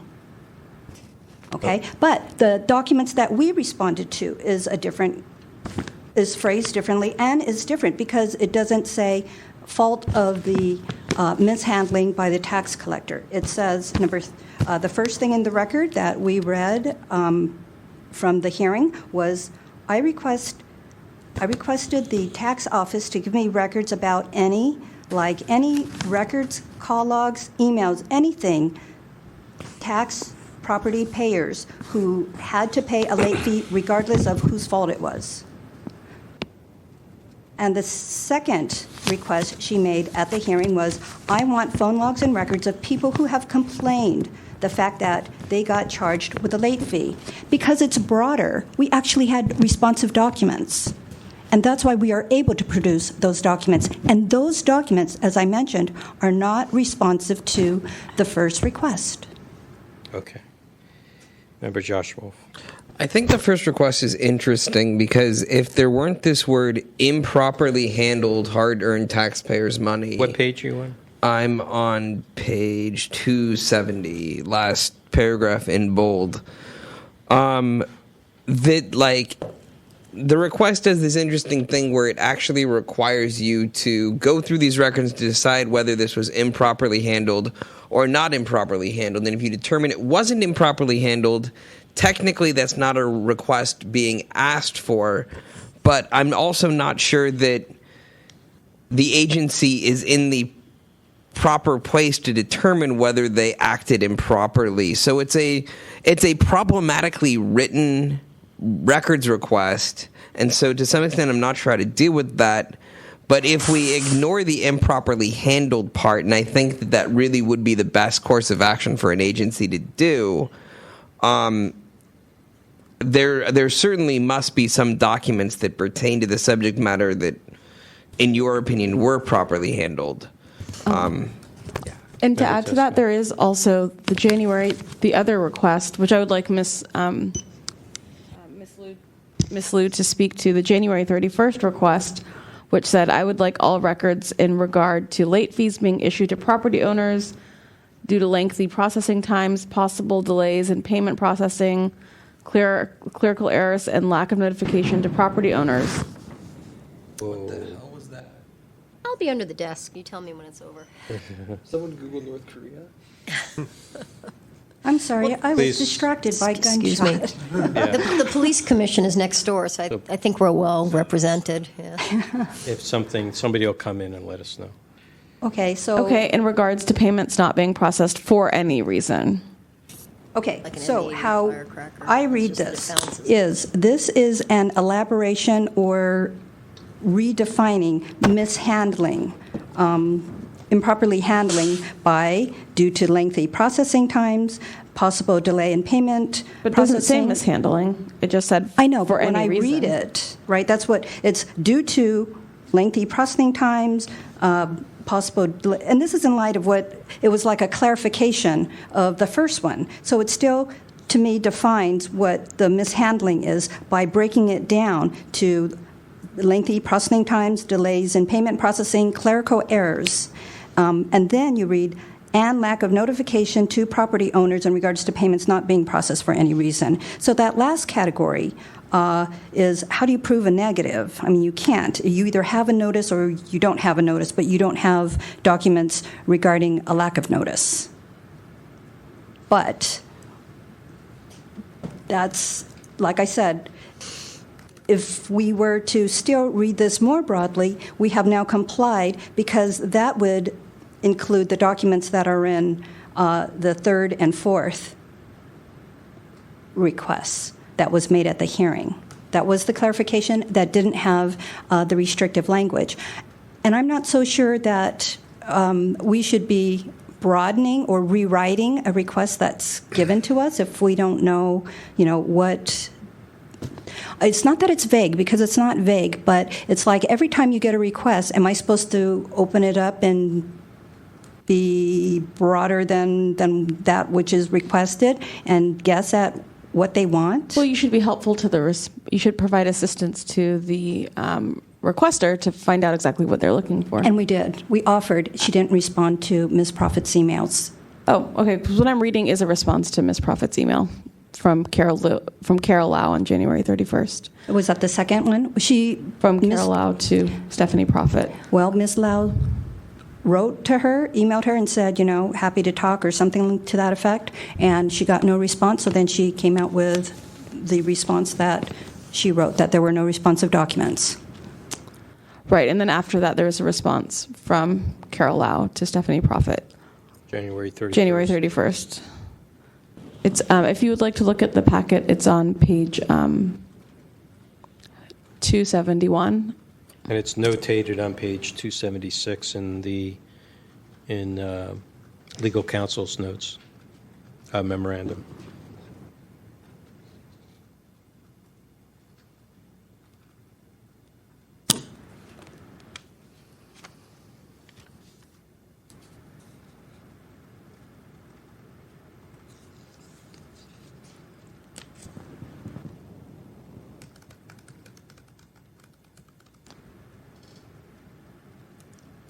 So this is the second request, and then she responds on February 8th that she's conducted a diligent search. But like I said, I think there was an email in between where she had tried to reach out to Ms. Lau. Regardless, we're complying and continue to comply here. Okay. So thank you. That helps.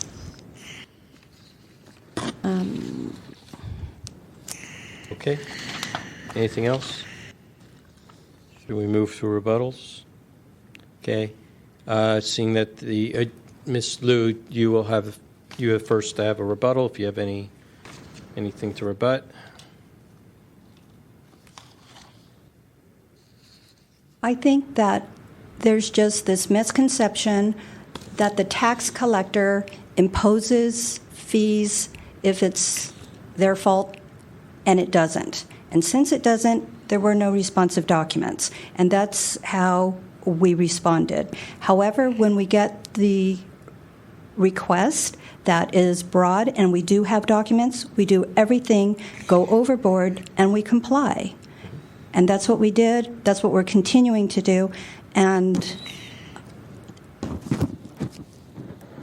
be this a lesson, perhaps, to the city, but it's like you can judge in hindsight as the Monday morning quarterback, but I know that we do our best, and I think we did comply, but you can kind of look at it both ways. Okay, thank you. The complainant's not here, so no rebuttal on the complainant. Members, what's your pleasure? Is there a motion? Member Joshua. I think that there could have been a more supportive response to help the complainant identify what record she was actually seeking. And for those reasons, I make a motion to find a violation of 6721C. Can you For failure describe to it? assist. What's that? For failure to assist. Failure to assist, exactly. Is there a second? I'll second that. It's moved by Member Josh Wolf, second by Member Tesfaye. Any discussion? Any public comment? Seeing no public comment. Public comment? Can I public No, comment? your party. Our process doesn't allow Okay. that. Okay, call the roll. On the motion, Member Hinsey. Aye. Hinsey, aye. Vice Chair Hyland. Aye. Hyland, aye. Member Eldon. Eldon, aye. Member Josh Wolf. Aye. Wolf, aye. Copra absent. Member Tesfa. Aye. Tesfa, aye. Member Moss. Aye. Moss, aye. Kanata absent. Member Fisher. Aye. Fisher, aye. Chair Wolf. Aye. Wolf, aye. The motion passes. Thank you for your diligence, Ms. Gilou. Thank and you. for So what hanging out happens so long. next? So nothing is next. Just, I guess the advice of this motion is that when things seem a little bit cloudy from the requester, to provide them with as much assistance as possible to kind of guide them to where they can find the right answer or not. I appreciate that. Thank Yeah. you. So you don't have to be printing out 400 pages if you don't need to. Thank you very much. Thank you, and thank you for your diligence. Okay, please call the next item. Next on the agenda, item number 9, file number 17036, hearing. Application of the Sunshine Ordinance and matters related to Twitter and other social media platforms and development of policies. Okay, so I asked for this to be put on the agenda because the complaint committee had heard a number of cases that are going to be coming to us regarding social media in possible or response to the Smith versus San Jose case. And if everybody remembers Smith versus San Jose, that is relating to information of the public's business on personal devices and accounts, whatnot. As I've kind of read it and how it's been written up, it applies to email, to text messages and voicemail. It's the way I've seen it, but there's some question as to whether it extends out into social media. So before those cases come up to us, I've asked DCA COLA to provide a little additional background on that particular aspect, and we could certainly, if you still feel unsure, we can call some other third-party folks to come in to elaborate. So, but I'm going to let DCA COLA take it away and help us out. Yes. I have no idea if this needs to be dealt with, but I am one of the complainants of those cases pertaining to social media. So I don't know how that relates to this hearing, but I just wanted to be sure that was disclosed. And that's fine. I believe the complaint committee, and correct me if I'm wrong, complaint committee found that in that case, the issue around social media was not part and parcel to the complaint, because it was a matter of whether the information was actually provided or not. So that was really, I think, more of the question, if I'm correct. Sure. Okay. If you feel that I just felt that it needed to be disclosed more than anything else. Do you feel like you should be recused? I don't know. Does anybody feel, since one of the cases was brought by member Josh Wolf, and he's presenting it as a member of the public, do you feel that he should be recused? Okay, I'm just going to leave this. This is not an action item, so I'm just going to leave this as discussion, because just for our own edification.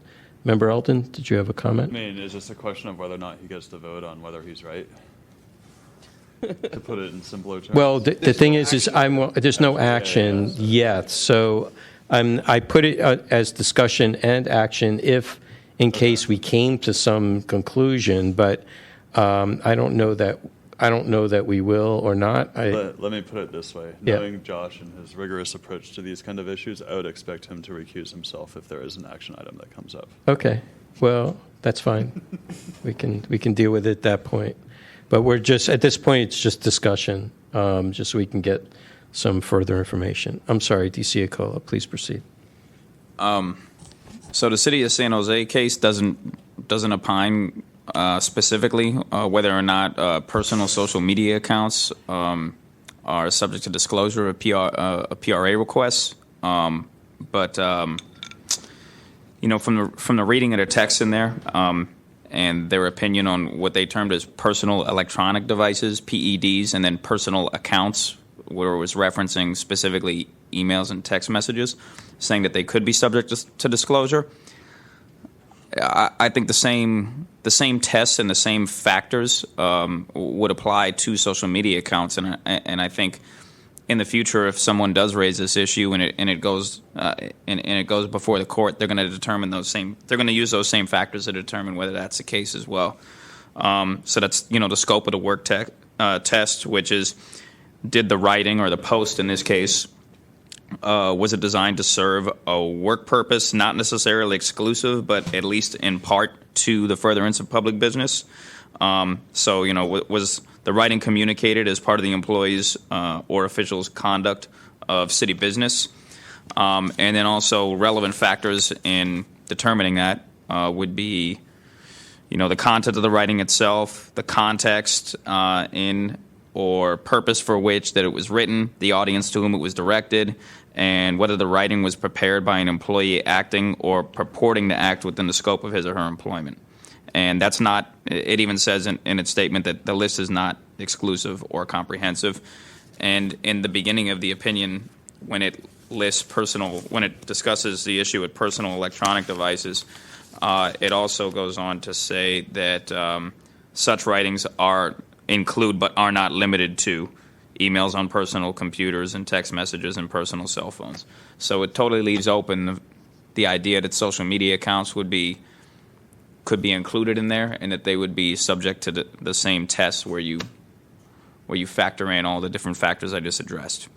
Right. I don't really think I could come flat out and say that they're included, but I think it's safe to say that you could apply that same test. Okay, great. Any questions? Does that seem clear? Yep. Member Josh Wolf. I mean, I think that not so much the issue that preceded the one in the complaint committee, the one that I'm not related to, brought up some issues that go well beyond the issue of whether these tweets or publications on social media are covered within the bounds of being public records, but what happens when those records are engaged with in a way that doesn't adhere to the record retention policies that persist to the entirety of the public records. And I don't know whether you have anything to expand upon in terms of, once you've identified that these are discoverable records, how do you deal with them and the destruction of said records? This case doesn't touch on that at all because, I mean, it takes a case-by-case basis on whether or not an individual piece of information on a private account, it provides a test for how to factor whether or not that's publicly disclosable, but it doesn't opine on whether or not you need to employ a record retention policy for a device or for a social media account or an email account that is yours privately that maybe from time to time you conduct city business on. I think it would opine the same way that they would need to preserve that one way or another if it happened to be a public record that was on a personal device. But I don't know, you're asking a question now that's sort of specific to your case in general, and it doesn't really seem like this case sheds a whole lot of light on that, whether or not a record retention policy would apply blanketly to a private account because public business may occasionally be done on it. Right. Just to clarify, I'm not actually referencing my case. I'm referencing a case that I'm not a party to. But Member testify. And another distinction there is this is not a private account. It is the account that is used by the city. It's just that the record retention issue occurs when, for example, a tweet is deleted, but the city does not have access to Twitter server to get deleted tweets. What kind of a policy should the city have? I don't know, but should cities be using services where they are not able to access the servers is one that maybe we should think about. I don't know what we can do about it, but when it comes to the texts on my phone, if I send work texts on my private phone, you can still get to the texts. I can still get to the texts. But if someone uses Twitter to post something and then deletes it, that person does not have access to Twitter server to get the tweet back. Do we know, though, that when you do the Twitter archive download, whether that actually includes your deleted tweets or not? I mean, I think that it actually might include It that. will not, It will no. not. No. But the archive at the U.S. Library of Congress, I think, probably does include the deleted tweets. it did not initially, and there's been discussion around that, and I'm not aware of whether that's been resolved one way or the other, or if it would be publicly known. Let me ask DCA Cole a question. Is this like best effort to retrieve? Because if there isn't any specific instruction as to how to get the information, it's basically on the honor system that the holder of the information would, retrieve the information that's being requested. I'm just wondering if it's like best effort to get it or, what have you. I am the person. Could I? I don't know if it's fair to interrupt, but I think it directly addressed that. No. We will call public comment when it's time. Right now, we're having a discussion on ourselves.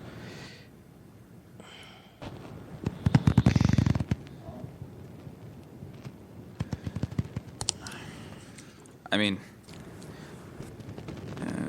give me a moment to read through. Sure. Can we take public comment while you're doing that? Sure. Okay, great. Yeah, if you're at it's section C that would address that. I'd like to put this out there. So yeah, the case then, the court does give guidance in section C of the opinion on that. And basically the idea is you don't turn over, if you're the government official, you don't have to turn your phone over to another person to do it. But it has a 3-element test of what it does. And it says happens in the FOIA law, and the state of Washington has approved it, and the court says, I like that guidance. What they say is first the person has to have been trained about knowing, is this a public thing or not? So if the person uses the same account for things about their family, whatever, well, they shouldn't be included. The same thing's on there, but if it's a government account, they should. So the person has to have had that training before that. The Washington case requires the employee can do it with an affidavit. And whether you call it 2 elements or 3, the third one is that affidavit must be sufficiently specific that a court can review it.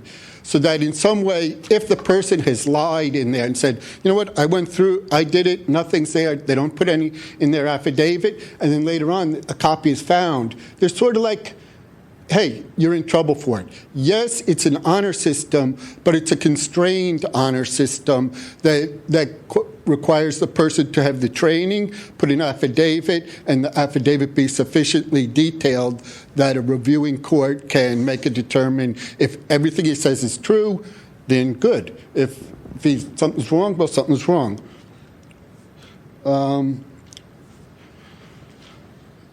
So this is like where I've highlighted it here, if they're properly trained, and you can see it's there in section C of it, attorney. So long as the employee has been properly trained in how to distinguish between the two. The next one must, a little bit further down on that same page, must submit an affidavit of facts, and then facts sufficient to show that the information is not a public record under the PRA.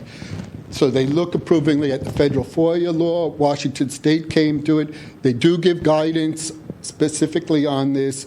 And the guidance is more than an honor system. Yes, it's trust a person, and yes, it would not be reasonable to ask the person to hand over his phone and say, okay, you somebody else do that. I think nobody would want that situation, but we do want some constraints, some limits on sort of the doing the honor.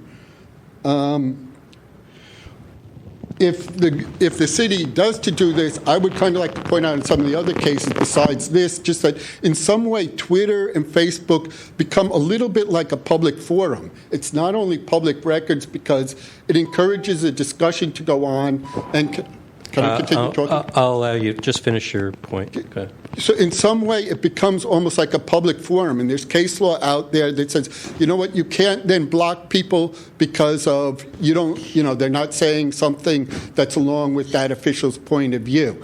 And they can have rules on it. It can't be spam. It can't be whatever. You look at the police department's one right now. It looks like a very good attempt at a social media policy. And I think that the city probably needs to, besides sort of the details of my case, come up with an amendment to the law that kind of deals with this balancing between where tweets are live. They're real, have aspects like a conversation at a public meeting. Thank you. Thank you. Back to you. Yeah, it's sort of silent. It is silent as to whether or not it implies that you can't just take someone's personal electronic device and search through it. They have the reasonableness test. And, if a lawsuit were to arise out of this, they could potentially put the holder of the PED on the stand, and they would have to declare under penalty of perjury what efforts they made to retrieve documents that are on their personal device. And their agency or department could be held liable for any lack of effort that they may have put forth for that. But it doesn't opine directly on this issue, as it says it's not really before it. So, would you agree with some of the points that the public commenter made? Yes. Okay, great. Okay. All right, so maybe we can capture some of that. That would help in some of these cases that I expect will come somewhat fast and furious over time, and it'll help us, give us a little guidance as to how to clarify application Smith versus San Jose, since it's not, we can't necessarily just amend it to the ordinance. Yeah. So this is a related point that we haven't seen yet, and I just am sort of putting that out there to start to wrap your head around, which is that, we've identified that, there are tweets that are both personal and private and public that are used for both purposes, and it's up to, breaking down the actual tweet by tweet. Then there are also tweet accounts that are wholly maintained by the public, by the government, such as at SFPD. What is the protocol that should be used when someone whose account is, say, both at SFPD and at Joe Schmo, and he thinks he's logged into at Joe Schmo and makes a personal tweet only to realize that he accidentally tweeted inside of this public account, whether or not that should be deletable, how to deal with these sort of, they should be personal tweets, but they accidentally got misfiled into the public account. It sounds like an issue that we don't need to deal with, but it's certainly happened with government agencies in the past, so I just want to put it out there. But I think it's clear as what's public and what's not public. I mean, if the content or the context of the posting has nothing to do with the business of their job or of the city, then it's not under PRA. So it should be okay to delete that because it was accidentally filed there, or does it because it became a public document? Because it's on that account? Right. Okay, it's an interesting question. So hold on. Let's go for Member Moss first, and then Member Tesfaye. I don't necessarily have a whole lot to say on that, but I don't know that I'm necessarily opposed to deleting tweets as long as I mean, I think that if you're going to delete a tweet, you can easily do a screen capture of it first if you're in a government department. But I imagine that I would not, if SFPD accidentally tweeted there is a bomb threat somewhere and they needed to take that down because it was no longer true, I would think they should do so.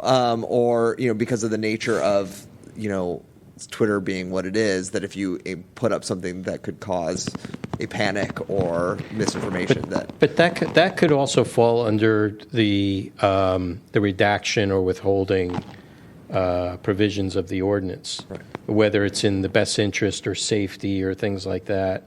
I think that's when the ordinance really begins to get activated at that point.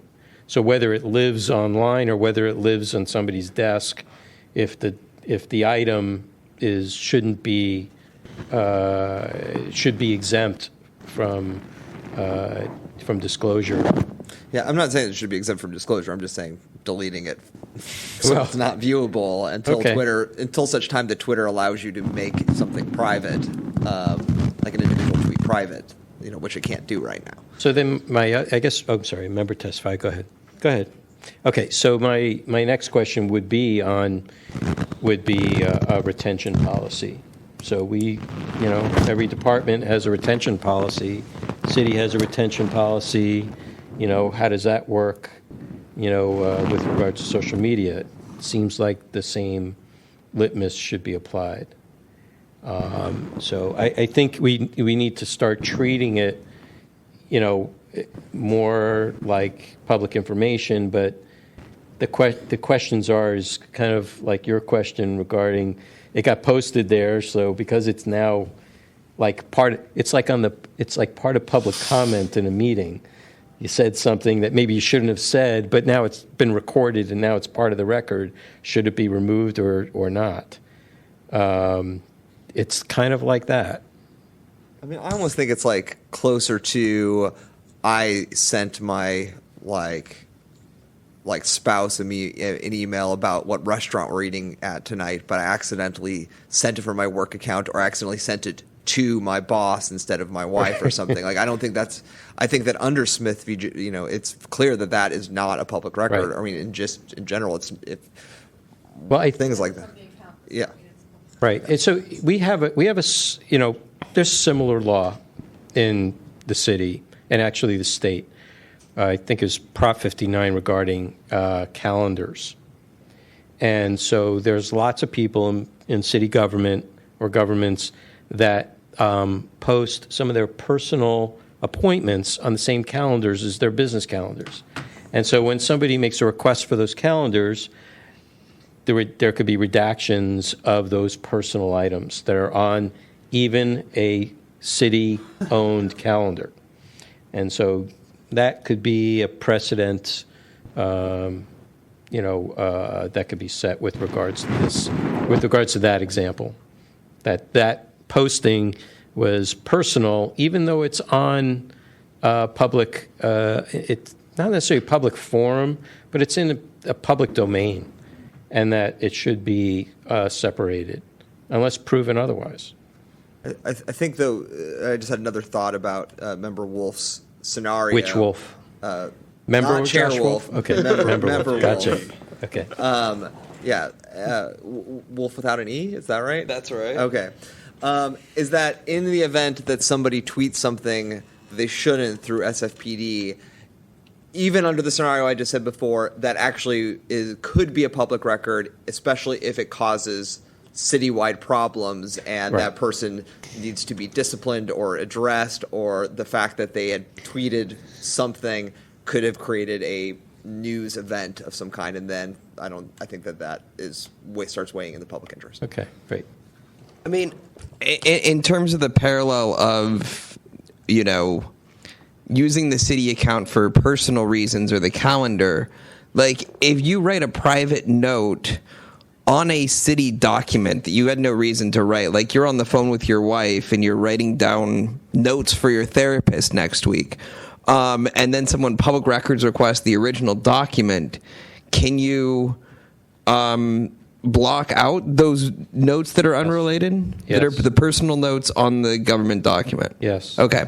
Just wanted to make sure those were aligned. Yeah, even it's somewhat under the kind of drafting work product before the official item, before the official product comes out. There are some provisions that allow those to as being not considered like public information, because they're part of the process of creating what would become the public. But this actually wouldn't be part of the draft process. This is you have a document and you're actually writing unrelated personal notes on an original government document. Are your personal notes like what part of like your drawing of your next tattoo or something? Whatever right? it happens to be, what either state or local law allows you to redact that? Because it's not part and parcel of the business of the city and county or of the state.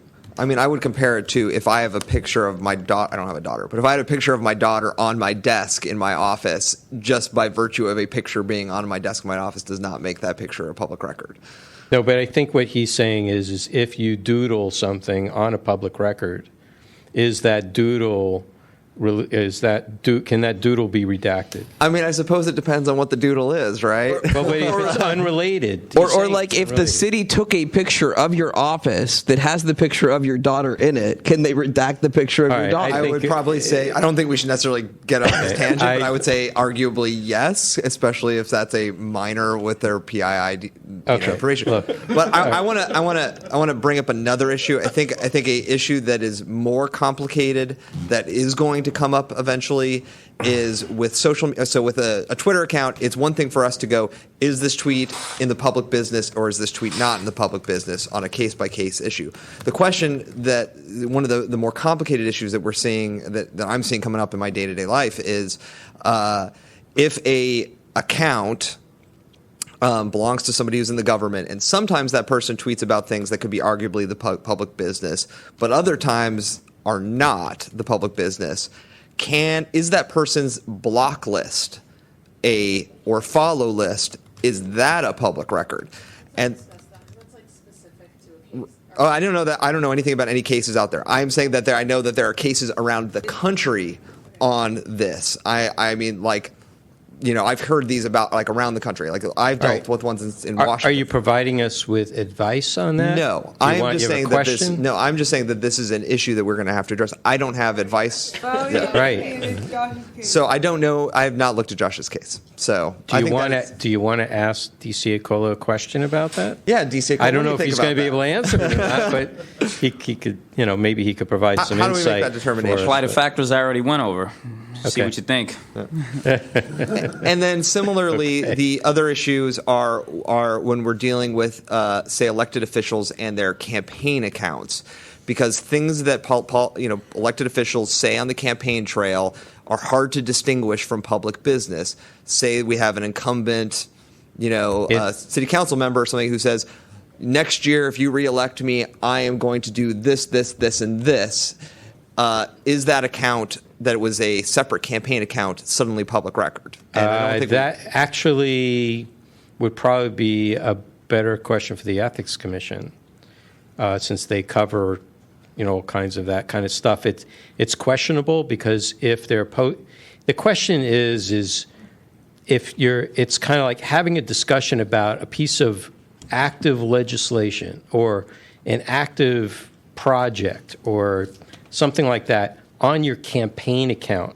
That may constitute doing business, and somewhere else. That may be an ethics issue altogether. But to say that you're going to do this or that as part of your campaign stump speeches or something like that, I don't think that rises to the occasion. I think clearly, and most campaigns do this, is they create separate campaign accounts, separate emails, that kind of thing. I think people have been pretty respectful of that anyway, prior to Smith versus but San Jose. Theoretically, under Smith, if a candidate if a incumbent is through their campaign account talking with, say, lobbyists about a specific ordinance or things like that, Right. that is the sort of thing that, I mean, my reading could actually be counted as a public it record. could. Yeah. It could because it doesn't doesn't specify how the account is created. I mean, the fact that they said something on it and their name is on the account, candidate or not, possibly leans a little closer anyway. Are there any last questions? I'd like to move the agenda along.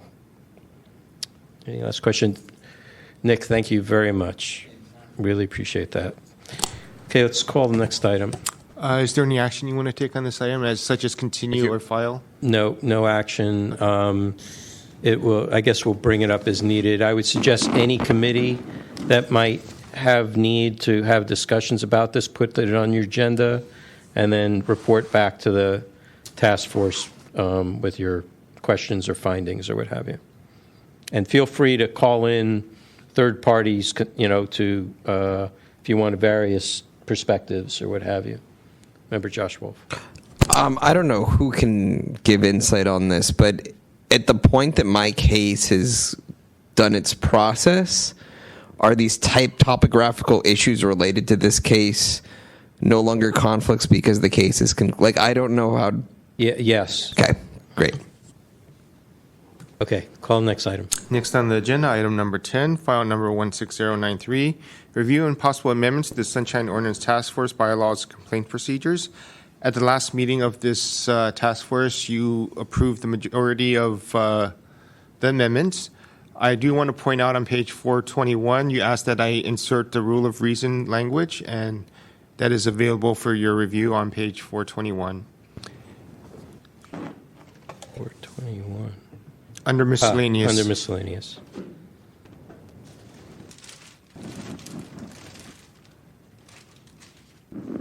Victor, do you have a print copy? I'm out of battery at this point.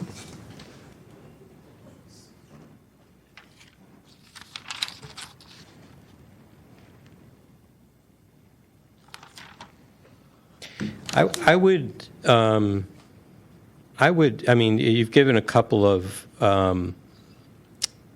examples. I think they should be noted as examples and not necessarily as, like you say, a clear framed request which requires an agency to search an enormous volume of data.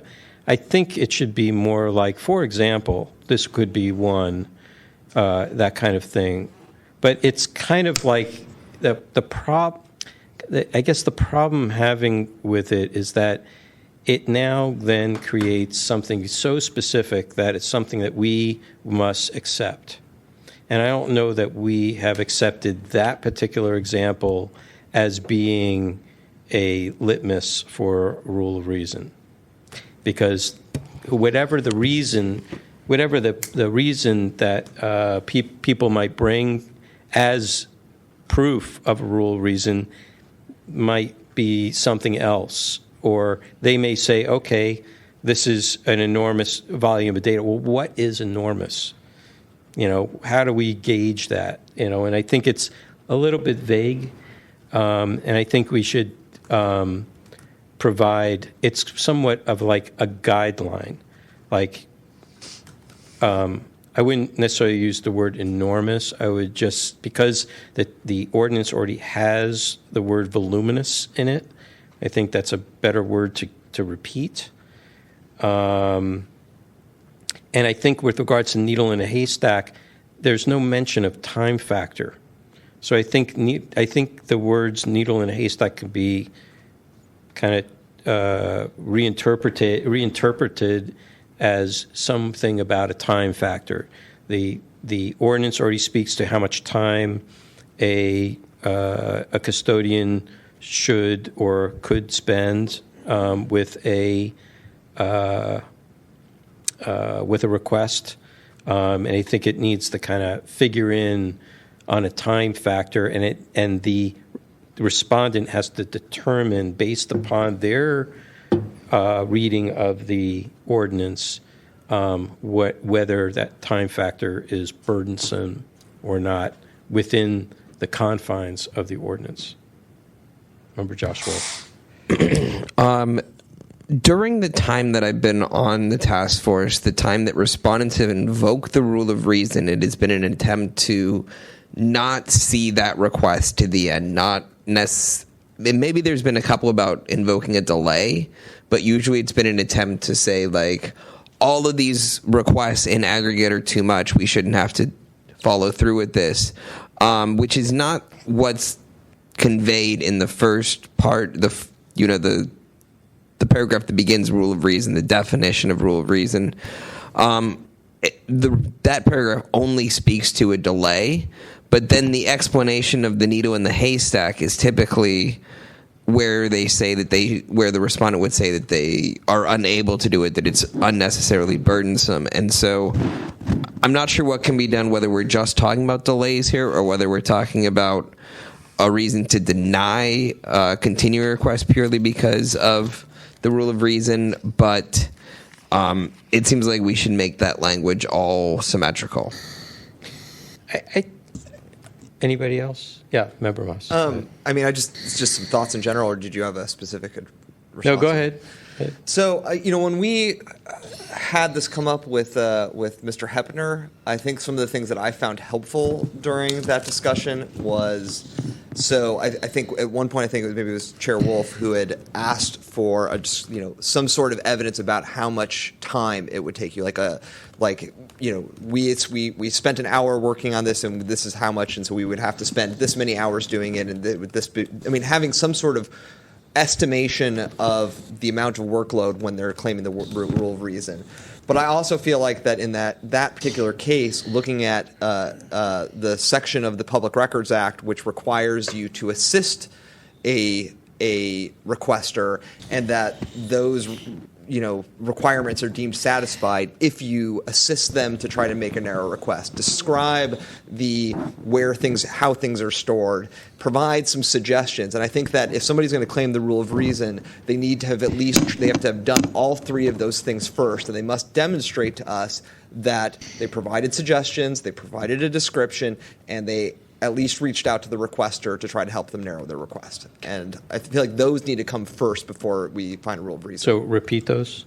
So it's estimation. So it's under 6253.1 of the California Public Records Act.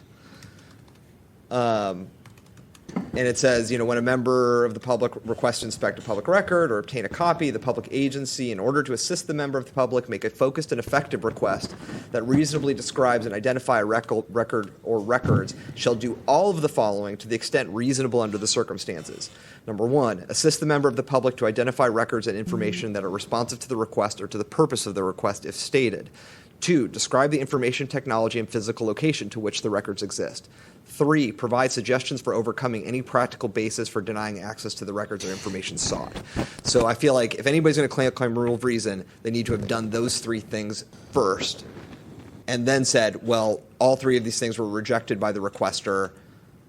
Then show us, well, it would have taken us this long to do it, and then maybe we can start looking at whether rule of reason is a suitable judgment for us to make. Okay. Victor, do you want to say something? So I think that's a good start. I think also just to kind of provide guideline, you could repeat these as part of guidelines, but also just an estimation of the time to fulfill the request. That would, in essence, result in a shutdown of the office, or create such a disruption in the general workflow of the office for any of those kinds of reasons. This is something like, even under a subpoena, they could possibly invoke a rule of reason to say we need an extension of time, in that kind of way. So, and actually, that's kind of like for the extension of time, it's built into the CPRA anyway. So I think if we, instead of having that particular first sentence, I think it would be better to leave, I would say, actually you could start it out with records requests, however, inevitably impose some burden on government agencies. And I would say, and city workers or staff or something like that. And then and then an agency is obliged. Just have that whole last part, and then you put some guidelines, and start with the list that is already contained in the CPRA, and then we can add some other items like an estimation of time to fulfill the request, that kind of thing. So that way they come prepared. At least we give them some guidance as to how to do it and what we're expecting. What do you think?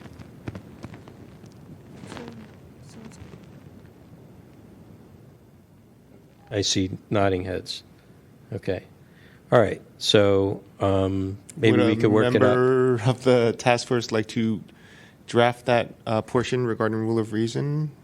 Do you want to?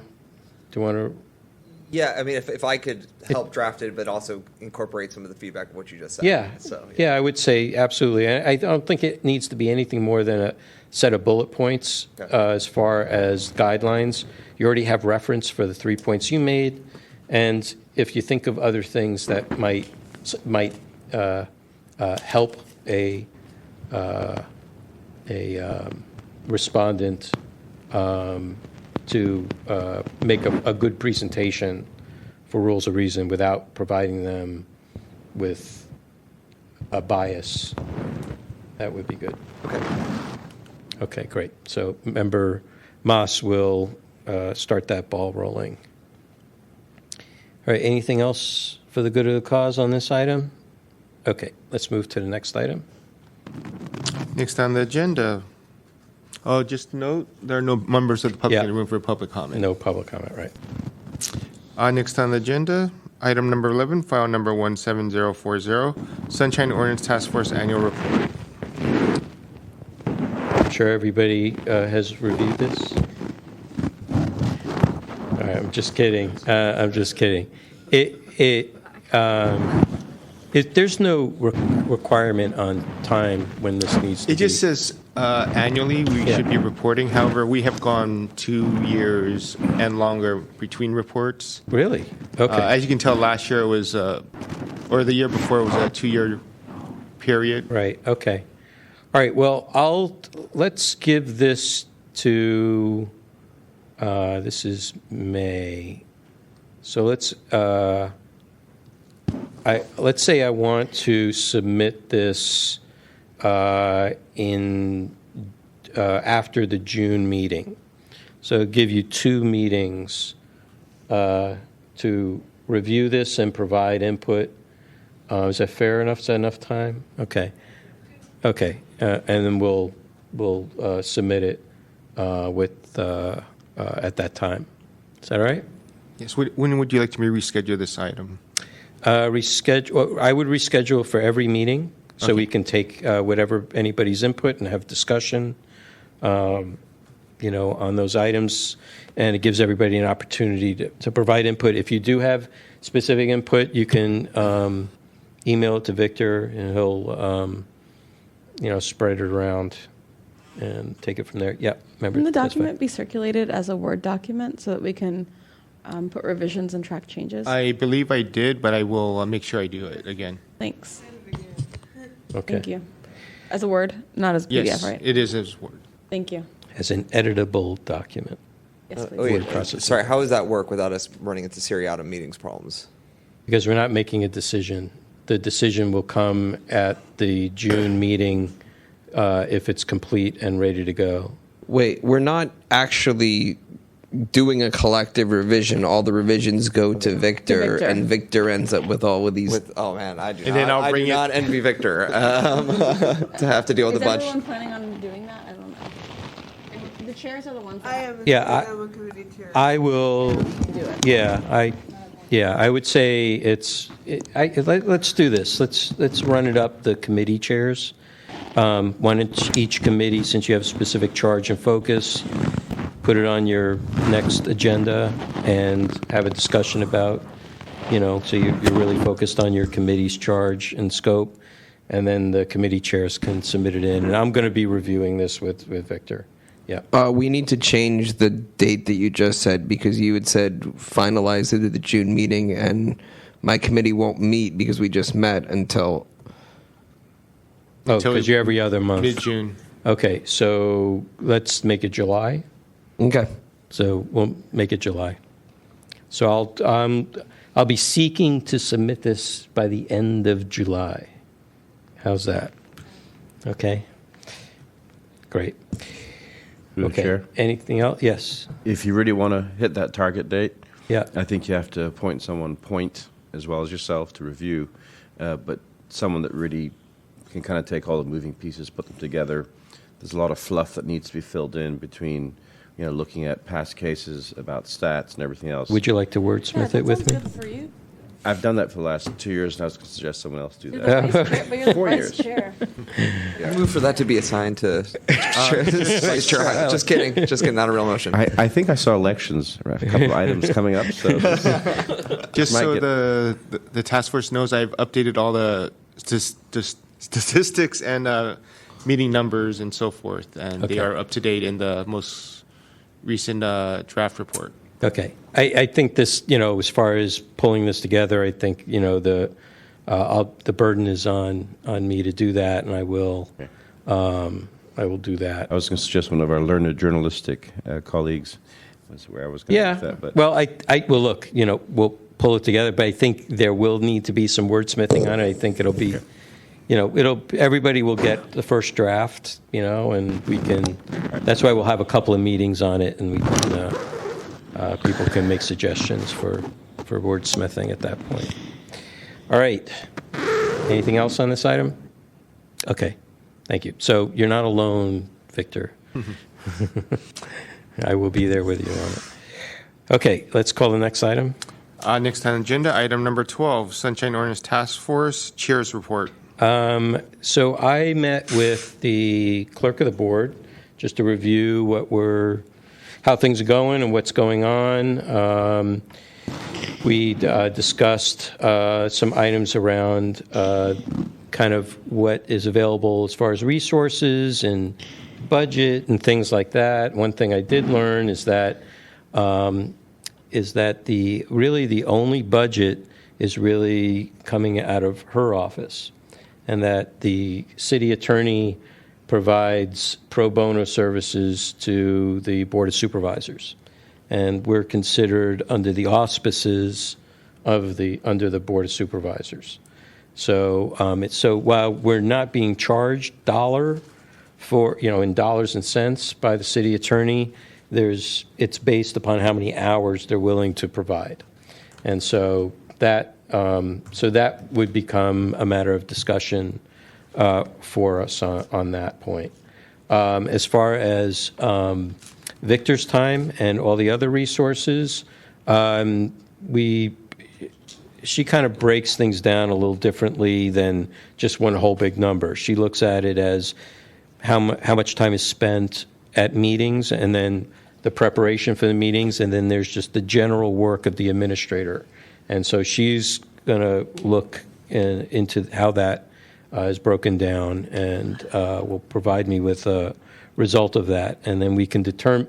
But what I do want to know is where you feel that we need either more resources or a change in resources or new resources or anything like that. I'd like to know what that is. The other part is that I discussed about we've been discussing in the IT committee about this database for the ODs and other ways to track what we're doing, and so are they. So is the Board of Supervisors for their Legistar system. They were looking to replace that, and so I told her that I've been this kind of running back and forth with Jay Nath from the Mayor's Office of Innovation, who kind of manages the Data SF program, and they hire lots of technologists and residents to develop all kinds of database functionality for city departments. And they have every once in a while they have like a night out where everybody has a little presentation about their project. So there is resources floating around, and so there might be an opportunity to kind of jump on somebody's bandwagon of project and apply what we need to an existing platform. So she was very interested in that, and she has an RFP actually going out. So I'm going to get a copy of that RFP, and it may help us design what we've been talking about at the IT committee to try to develop one for ourselves. What else? Is there anything else? I think that's about it. Is there anything that you would like for me to? As far as ex officio, she doesn't necessarily feel that it would be helpful. And so she kind of relies on Victor to be kind of her eyes and ears and to provide any information that we may need with regards to things. Mike kind of rebuttal to that to her is we would like when we're hearing cases, your perspective. And that's why, and I explained to her, it was probably 2009, 10, that the mayor actually had appointed somebody. And that guy was he was a retired, but he was a very knowledgeable attorney, constitutional law and all that kind of stuff. And so he provided sometimes an interesting, we didn't agree with him necessarily all the time, but he did provide us with a lot of food for thought. And so having that here, and he was able to bring it from the perspective of the executive branch. So we thought that was helpful. We haven't heard. I'll make a request again. I know I made one request on my own, but I think I'll have to make a more formal on letterhead type of request. But if you think that it would be helpful to have the clerk of the board, either herself or somebody appointed separately from the duties of our administrator, we could do that. Otherwise, then the question is, would you like the administrator to comment on cases as representative of the clerk of the board? So I'll just leave that with you for the moment. We don't have to make that decision today.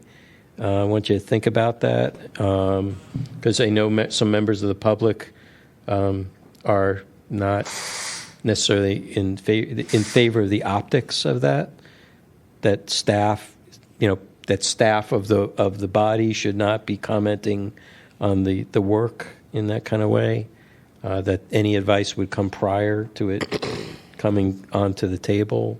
So I would just think about it, and we can make the specific conditions and for whatever we want to invent. Member Joshua.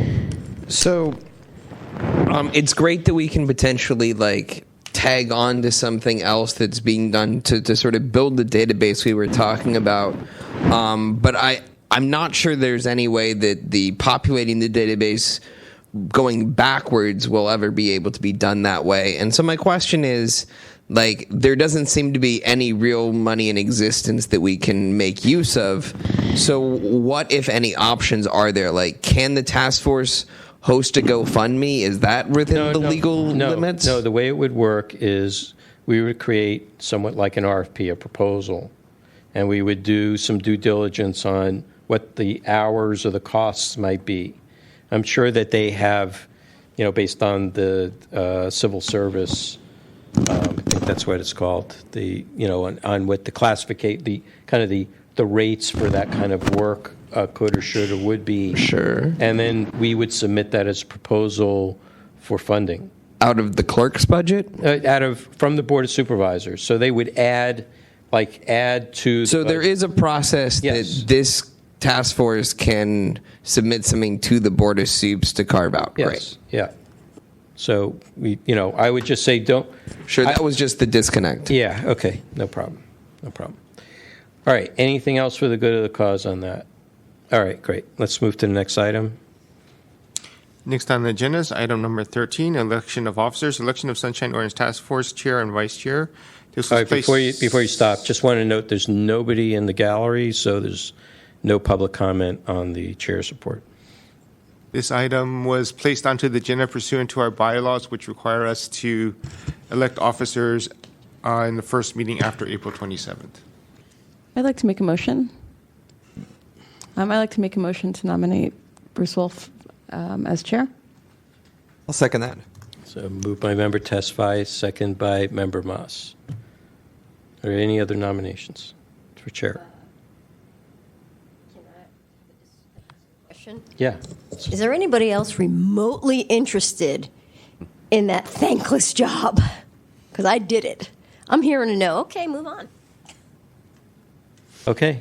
Shall we close nominations? No, I mean, just like give me a wink or Yeah. something. We do that by acclamation instead of. Winking, I see no winking at all.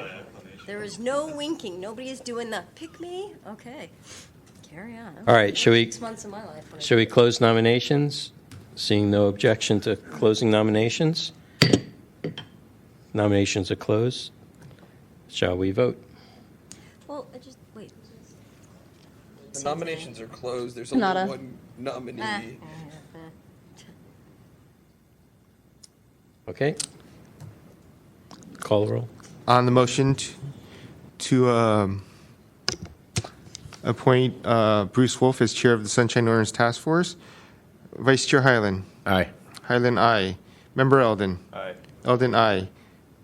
Member Josh Wolf. Aye. Wolf, aye. Member Tesfa. Aye. Tesfa, aye. Member Moss. Aye. Moss, aye. Member Fisher. Mazel tov. Aye. Fisher, aye. Member Hinsey. Aye. Hinsey, aye. Chair Wolf, I Aye. don't know if you vote on your own? Or Yeah. Chair Wolf. Should he really be the last vote? Like, it doesn't matter in this case, but. Do I want to break the tie? Is In the that the old thing? days, it was the deciding vote. Right. The motion passes. Okay. Thank you all. Okay. For vice chair, I'll move to nominate Chris Hyland for vice chair. There. I'm going to make my same question. Is there anybody that wants to do a head fake or nod at me? Seeing none. Okay, carry on. I just, I did that job too. And Unless I Dave want Moss is Wait, looking lady- away, is As far away as possible. Lady lifted her head. This is what? Lady, my dog. Oh. She lifted her head. When I was just as a quick aside, since we're talking about political things, my sophomore year of college, a black Labrador actually won as president of student body because people were so fed up with things that were going. The black lab actually won, and the dean of student affairs had to kind of, Walk the dog?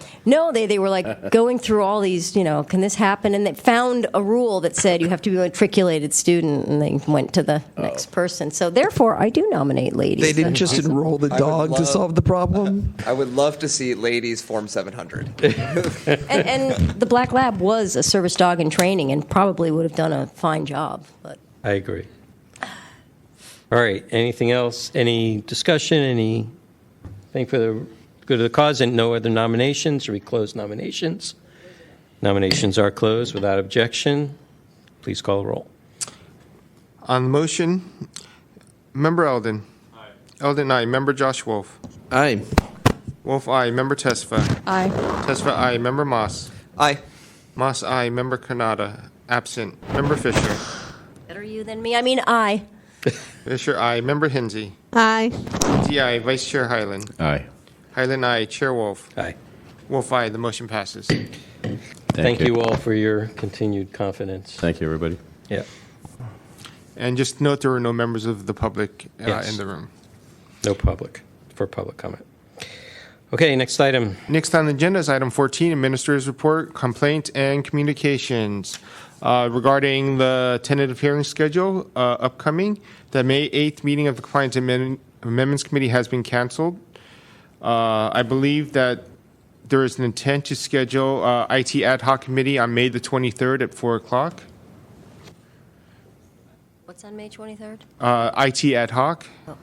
And then also on May 23rd, the Complaint Committee is meeting at 5:30, and we do need one volunteer to fill the vacancy. Member Yes. Baranetsky, which we hope will be filled within the next month. Any volunteers? If not, I'll continue to fill the seat. Do we, and the week after, do we have compliance and amendments? Yes, the week after on May 30th, Compliance Amendment Committee is going to be meeting at 4:30 p.m. Okay. I'm sorry, say again. Compliance amendments will be meeting as a special meeting on May 30th. Okay. We I'll couldn't be do here. May 8th. All right. Is there anything else? That completes the tentative hearing schedule. The next is the complaints submitted over the last month, which is approximately 14, 9 of which were submitted by Ann Chabot. I did manage to get 5 of them withdrawn.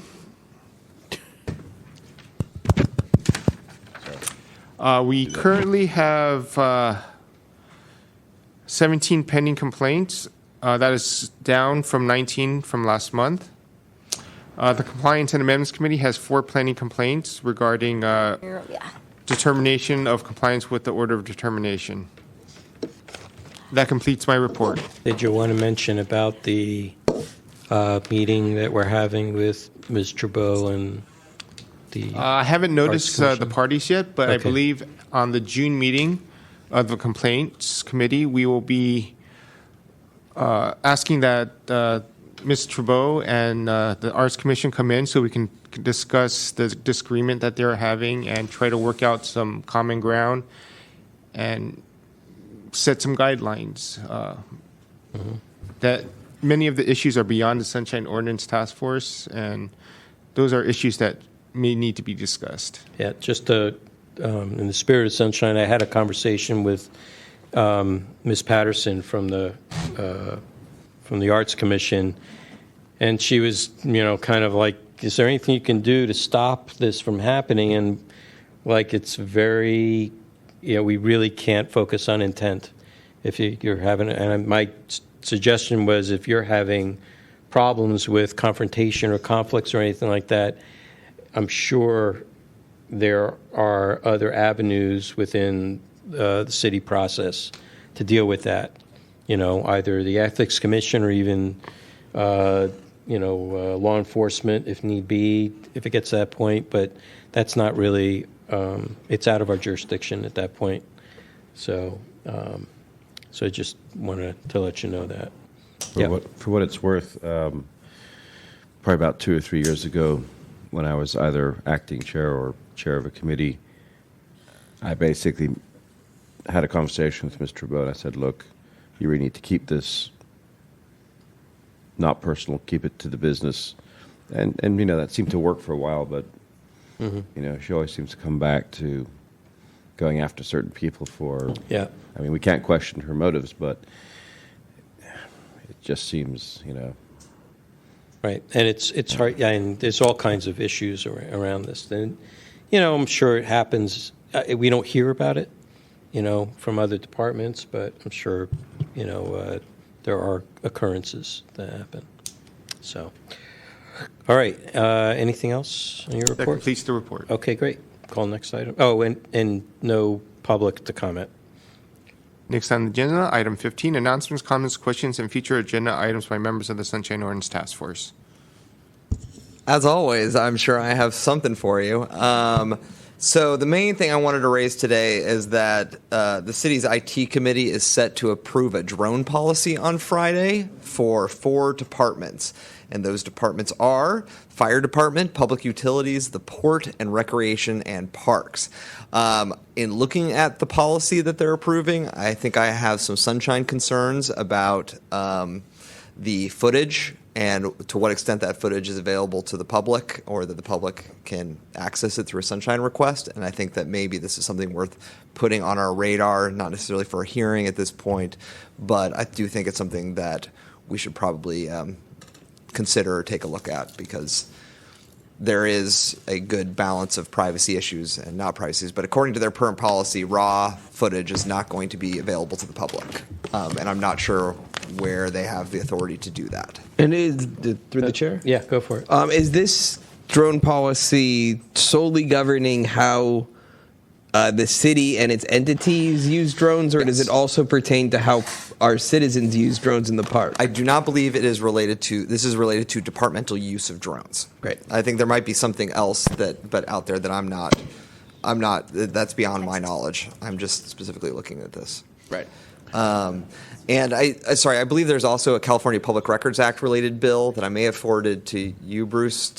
That should probably be forwarded for the full task force. I don't have the bill number handy, but it's probably something that we might want to weigh in on along the way. I think that it is a penalty for agencies that, like when you sue an agency and it finds out that they have withheld a record, like maliciously, it's not malicious isn't the word, but they have intentionally withheld a record for not good cause, that there is some sort of like willful? Yeah, like some sort of willful penalty for that sort of thing. But it's worth taking a look at and circulating around, and maybe for a future discussion if we are going to think about Chair, taking a just position. thinking out loud, video product produced by city departments in pursuit of city business is a public record, is it not? I don't think CCTV footage, though, is. Although we've had that. You've had that come up? Yes. Sorry, so outside of San Francisco. It's, again, assume all information is public unless some respondent cites law that exempts that information from being public. That's kind of where we come from. Okay. We start at 100%, and then we have to kind of be told. I mean, how different is this than a police cam? That's right, and we don't know what the rules are. This was a interesting discussion I had with the clerk on that, because she has some real concerns about that too. Body cams. Because the police department doesn't have a policy on that yet, and the same thing goes for all the social media stuff. There's no policies with regards to that either. So these are things that we should definitely keep a lookout for. So I did find the language. It is for AB 1479. It's if a court finds that an agency or the custodian of records of other public official of an agency improperly withheld a public record from a member of the public that was clearly subject to public disclosure, unreasonably delayed providing the contents of a record subject to disclosure in whole and part, assessed an unreasonable or unauthorized fee upon a requester, otherwise did not act in good faith to comply with the chapter, the court may assess a civil penalty against the agency in an amount not less than $1,000 and not more than $5,000. So this is specifically if it was brought to court? Yes, it is specifically in court. May I ask who's the author of that? The author is, if you give me a second, Bonta? Bonta, and with co-author Assemblymember Christina Garcia. Thank you. Okay. All right, we'll put that on a watch list. All right, anything else? New items? Anything you want to talk about? Comments, questions? No? Okay. Seeing no public to comment, we'll move on to the next item. Next item is regarding adjournment. Is there a motion to adjourn? Just regarding, or is adjournment? We're always regarding it from 3 hours away, but discussion, no action. Yes. We should adjourn before we even If start the meeting. if you all get up and walk out, there'll be a loss of quorum, and it'll be by a rising vote. So, no, I don't need them. Yeah, I don't need them. All right. So, is there a motion to adjourn? So moved. Second. Moved by Member Josh Wolf, second by Vice Chair Hyland. Any discussion? Public comment? Can we do this by acclamation? No public present in the room to comment publicly. Can we take this by acclamation? Without objection. Without objection.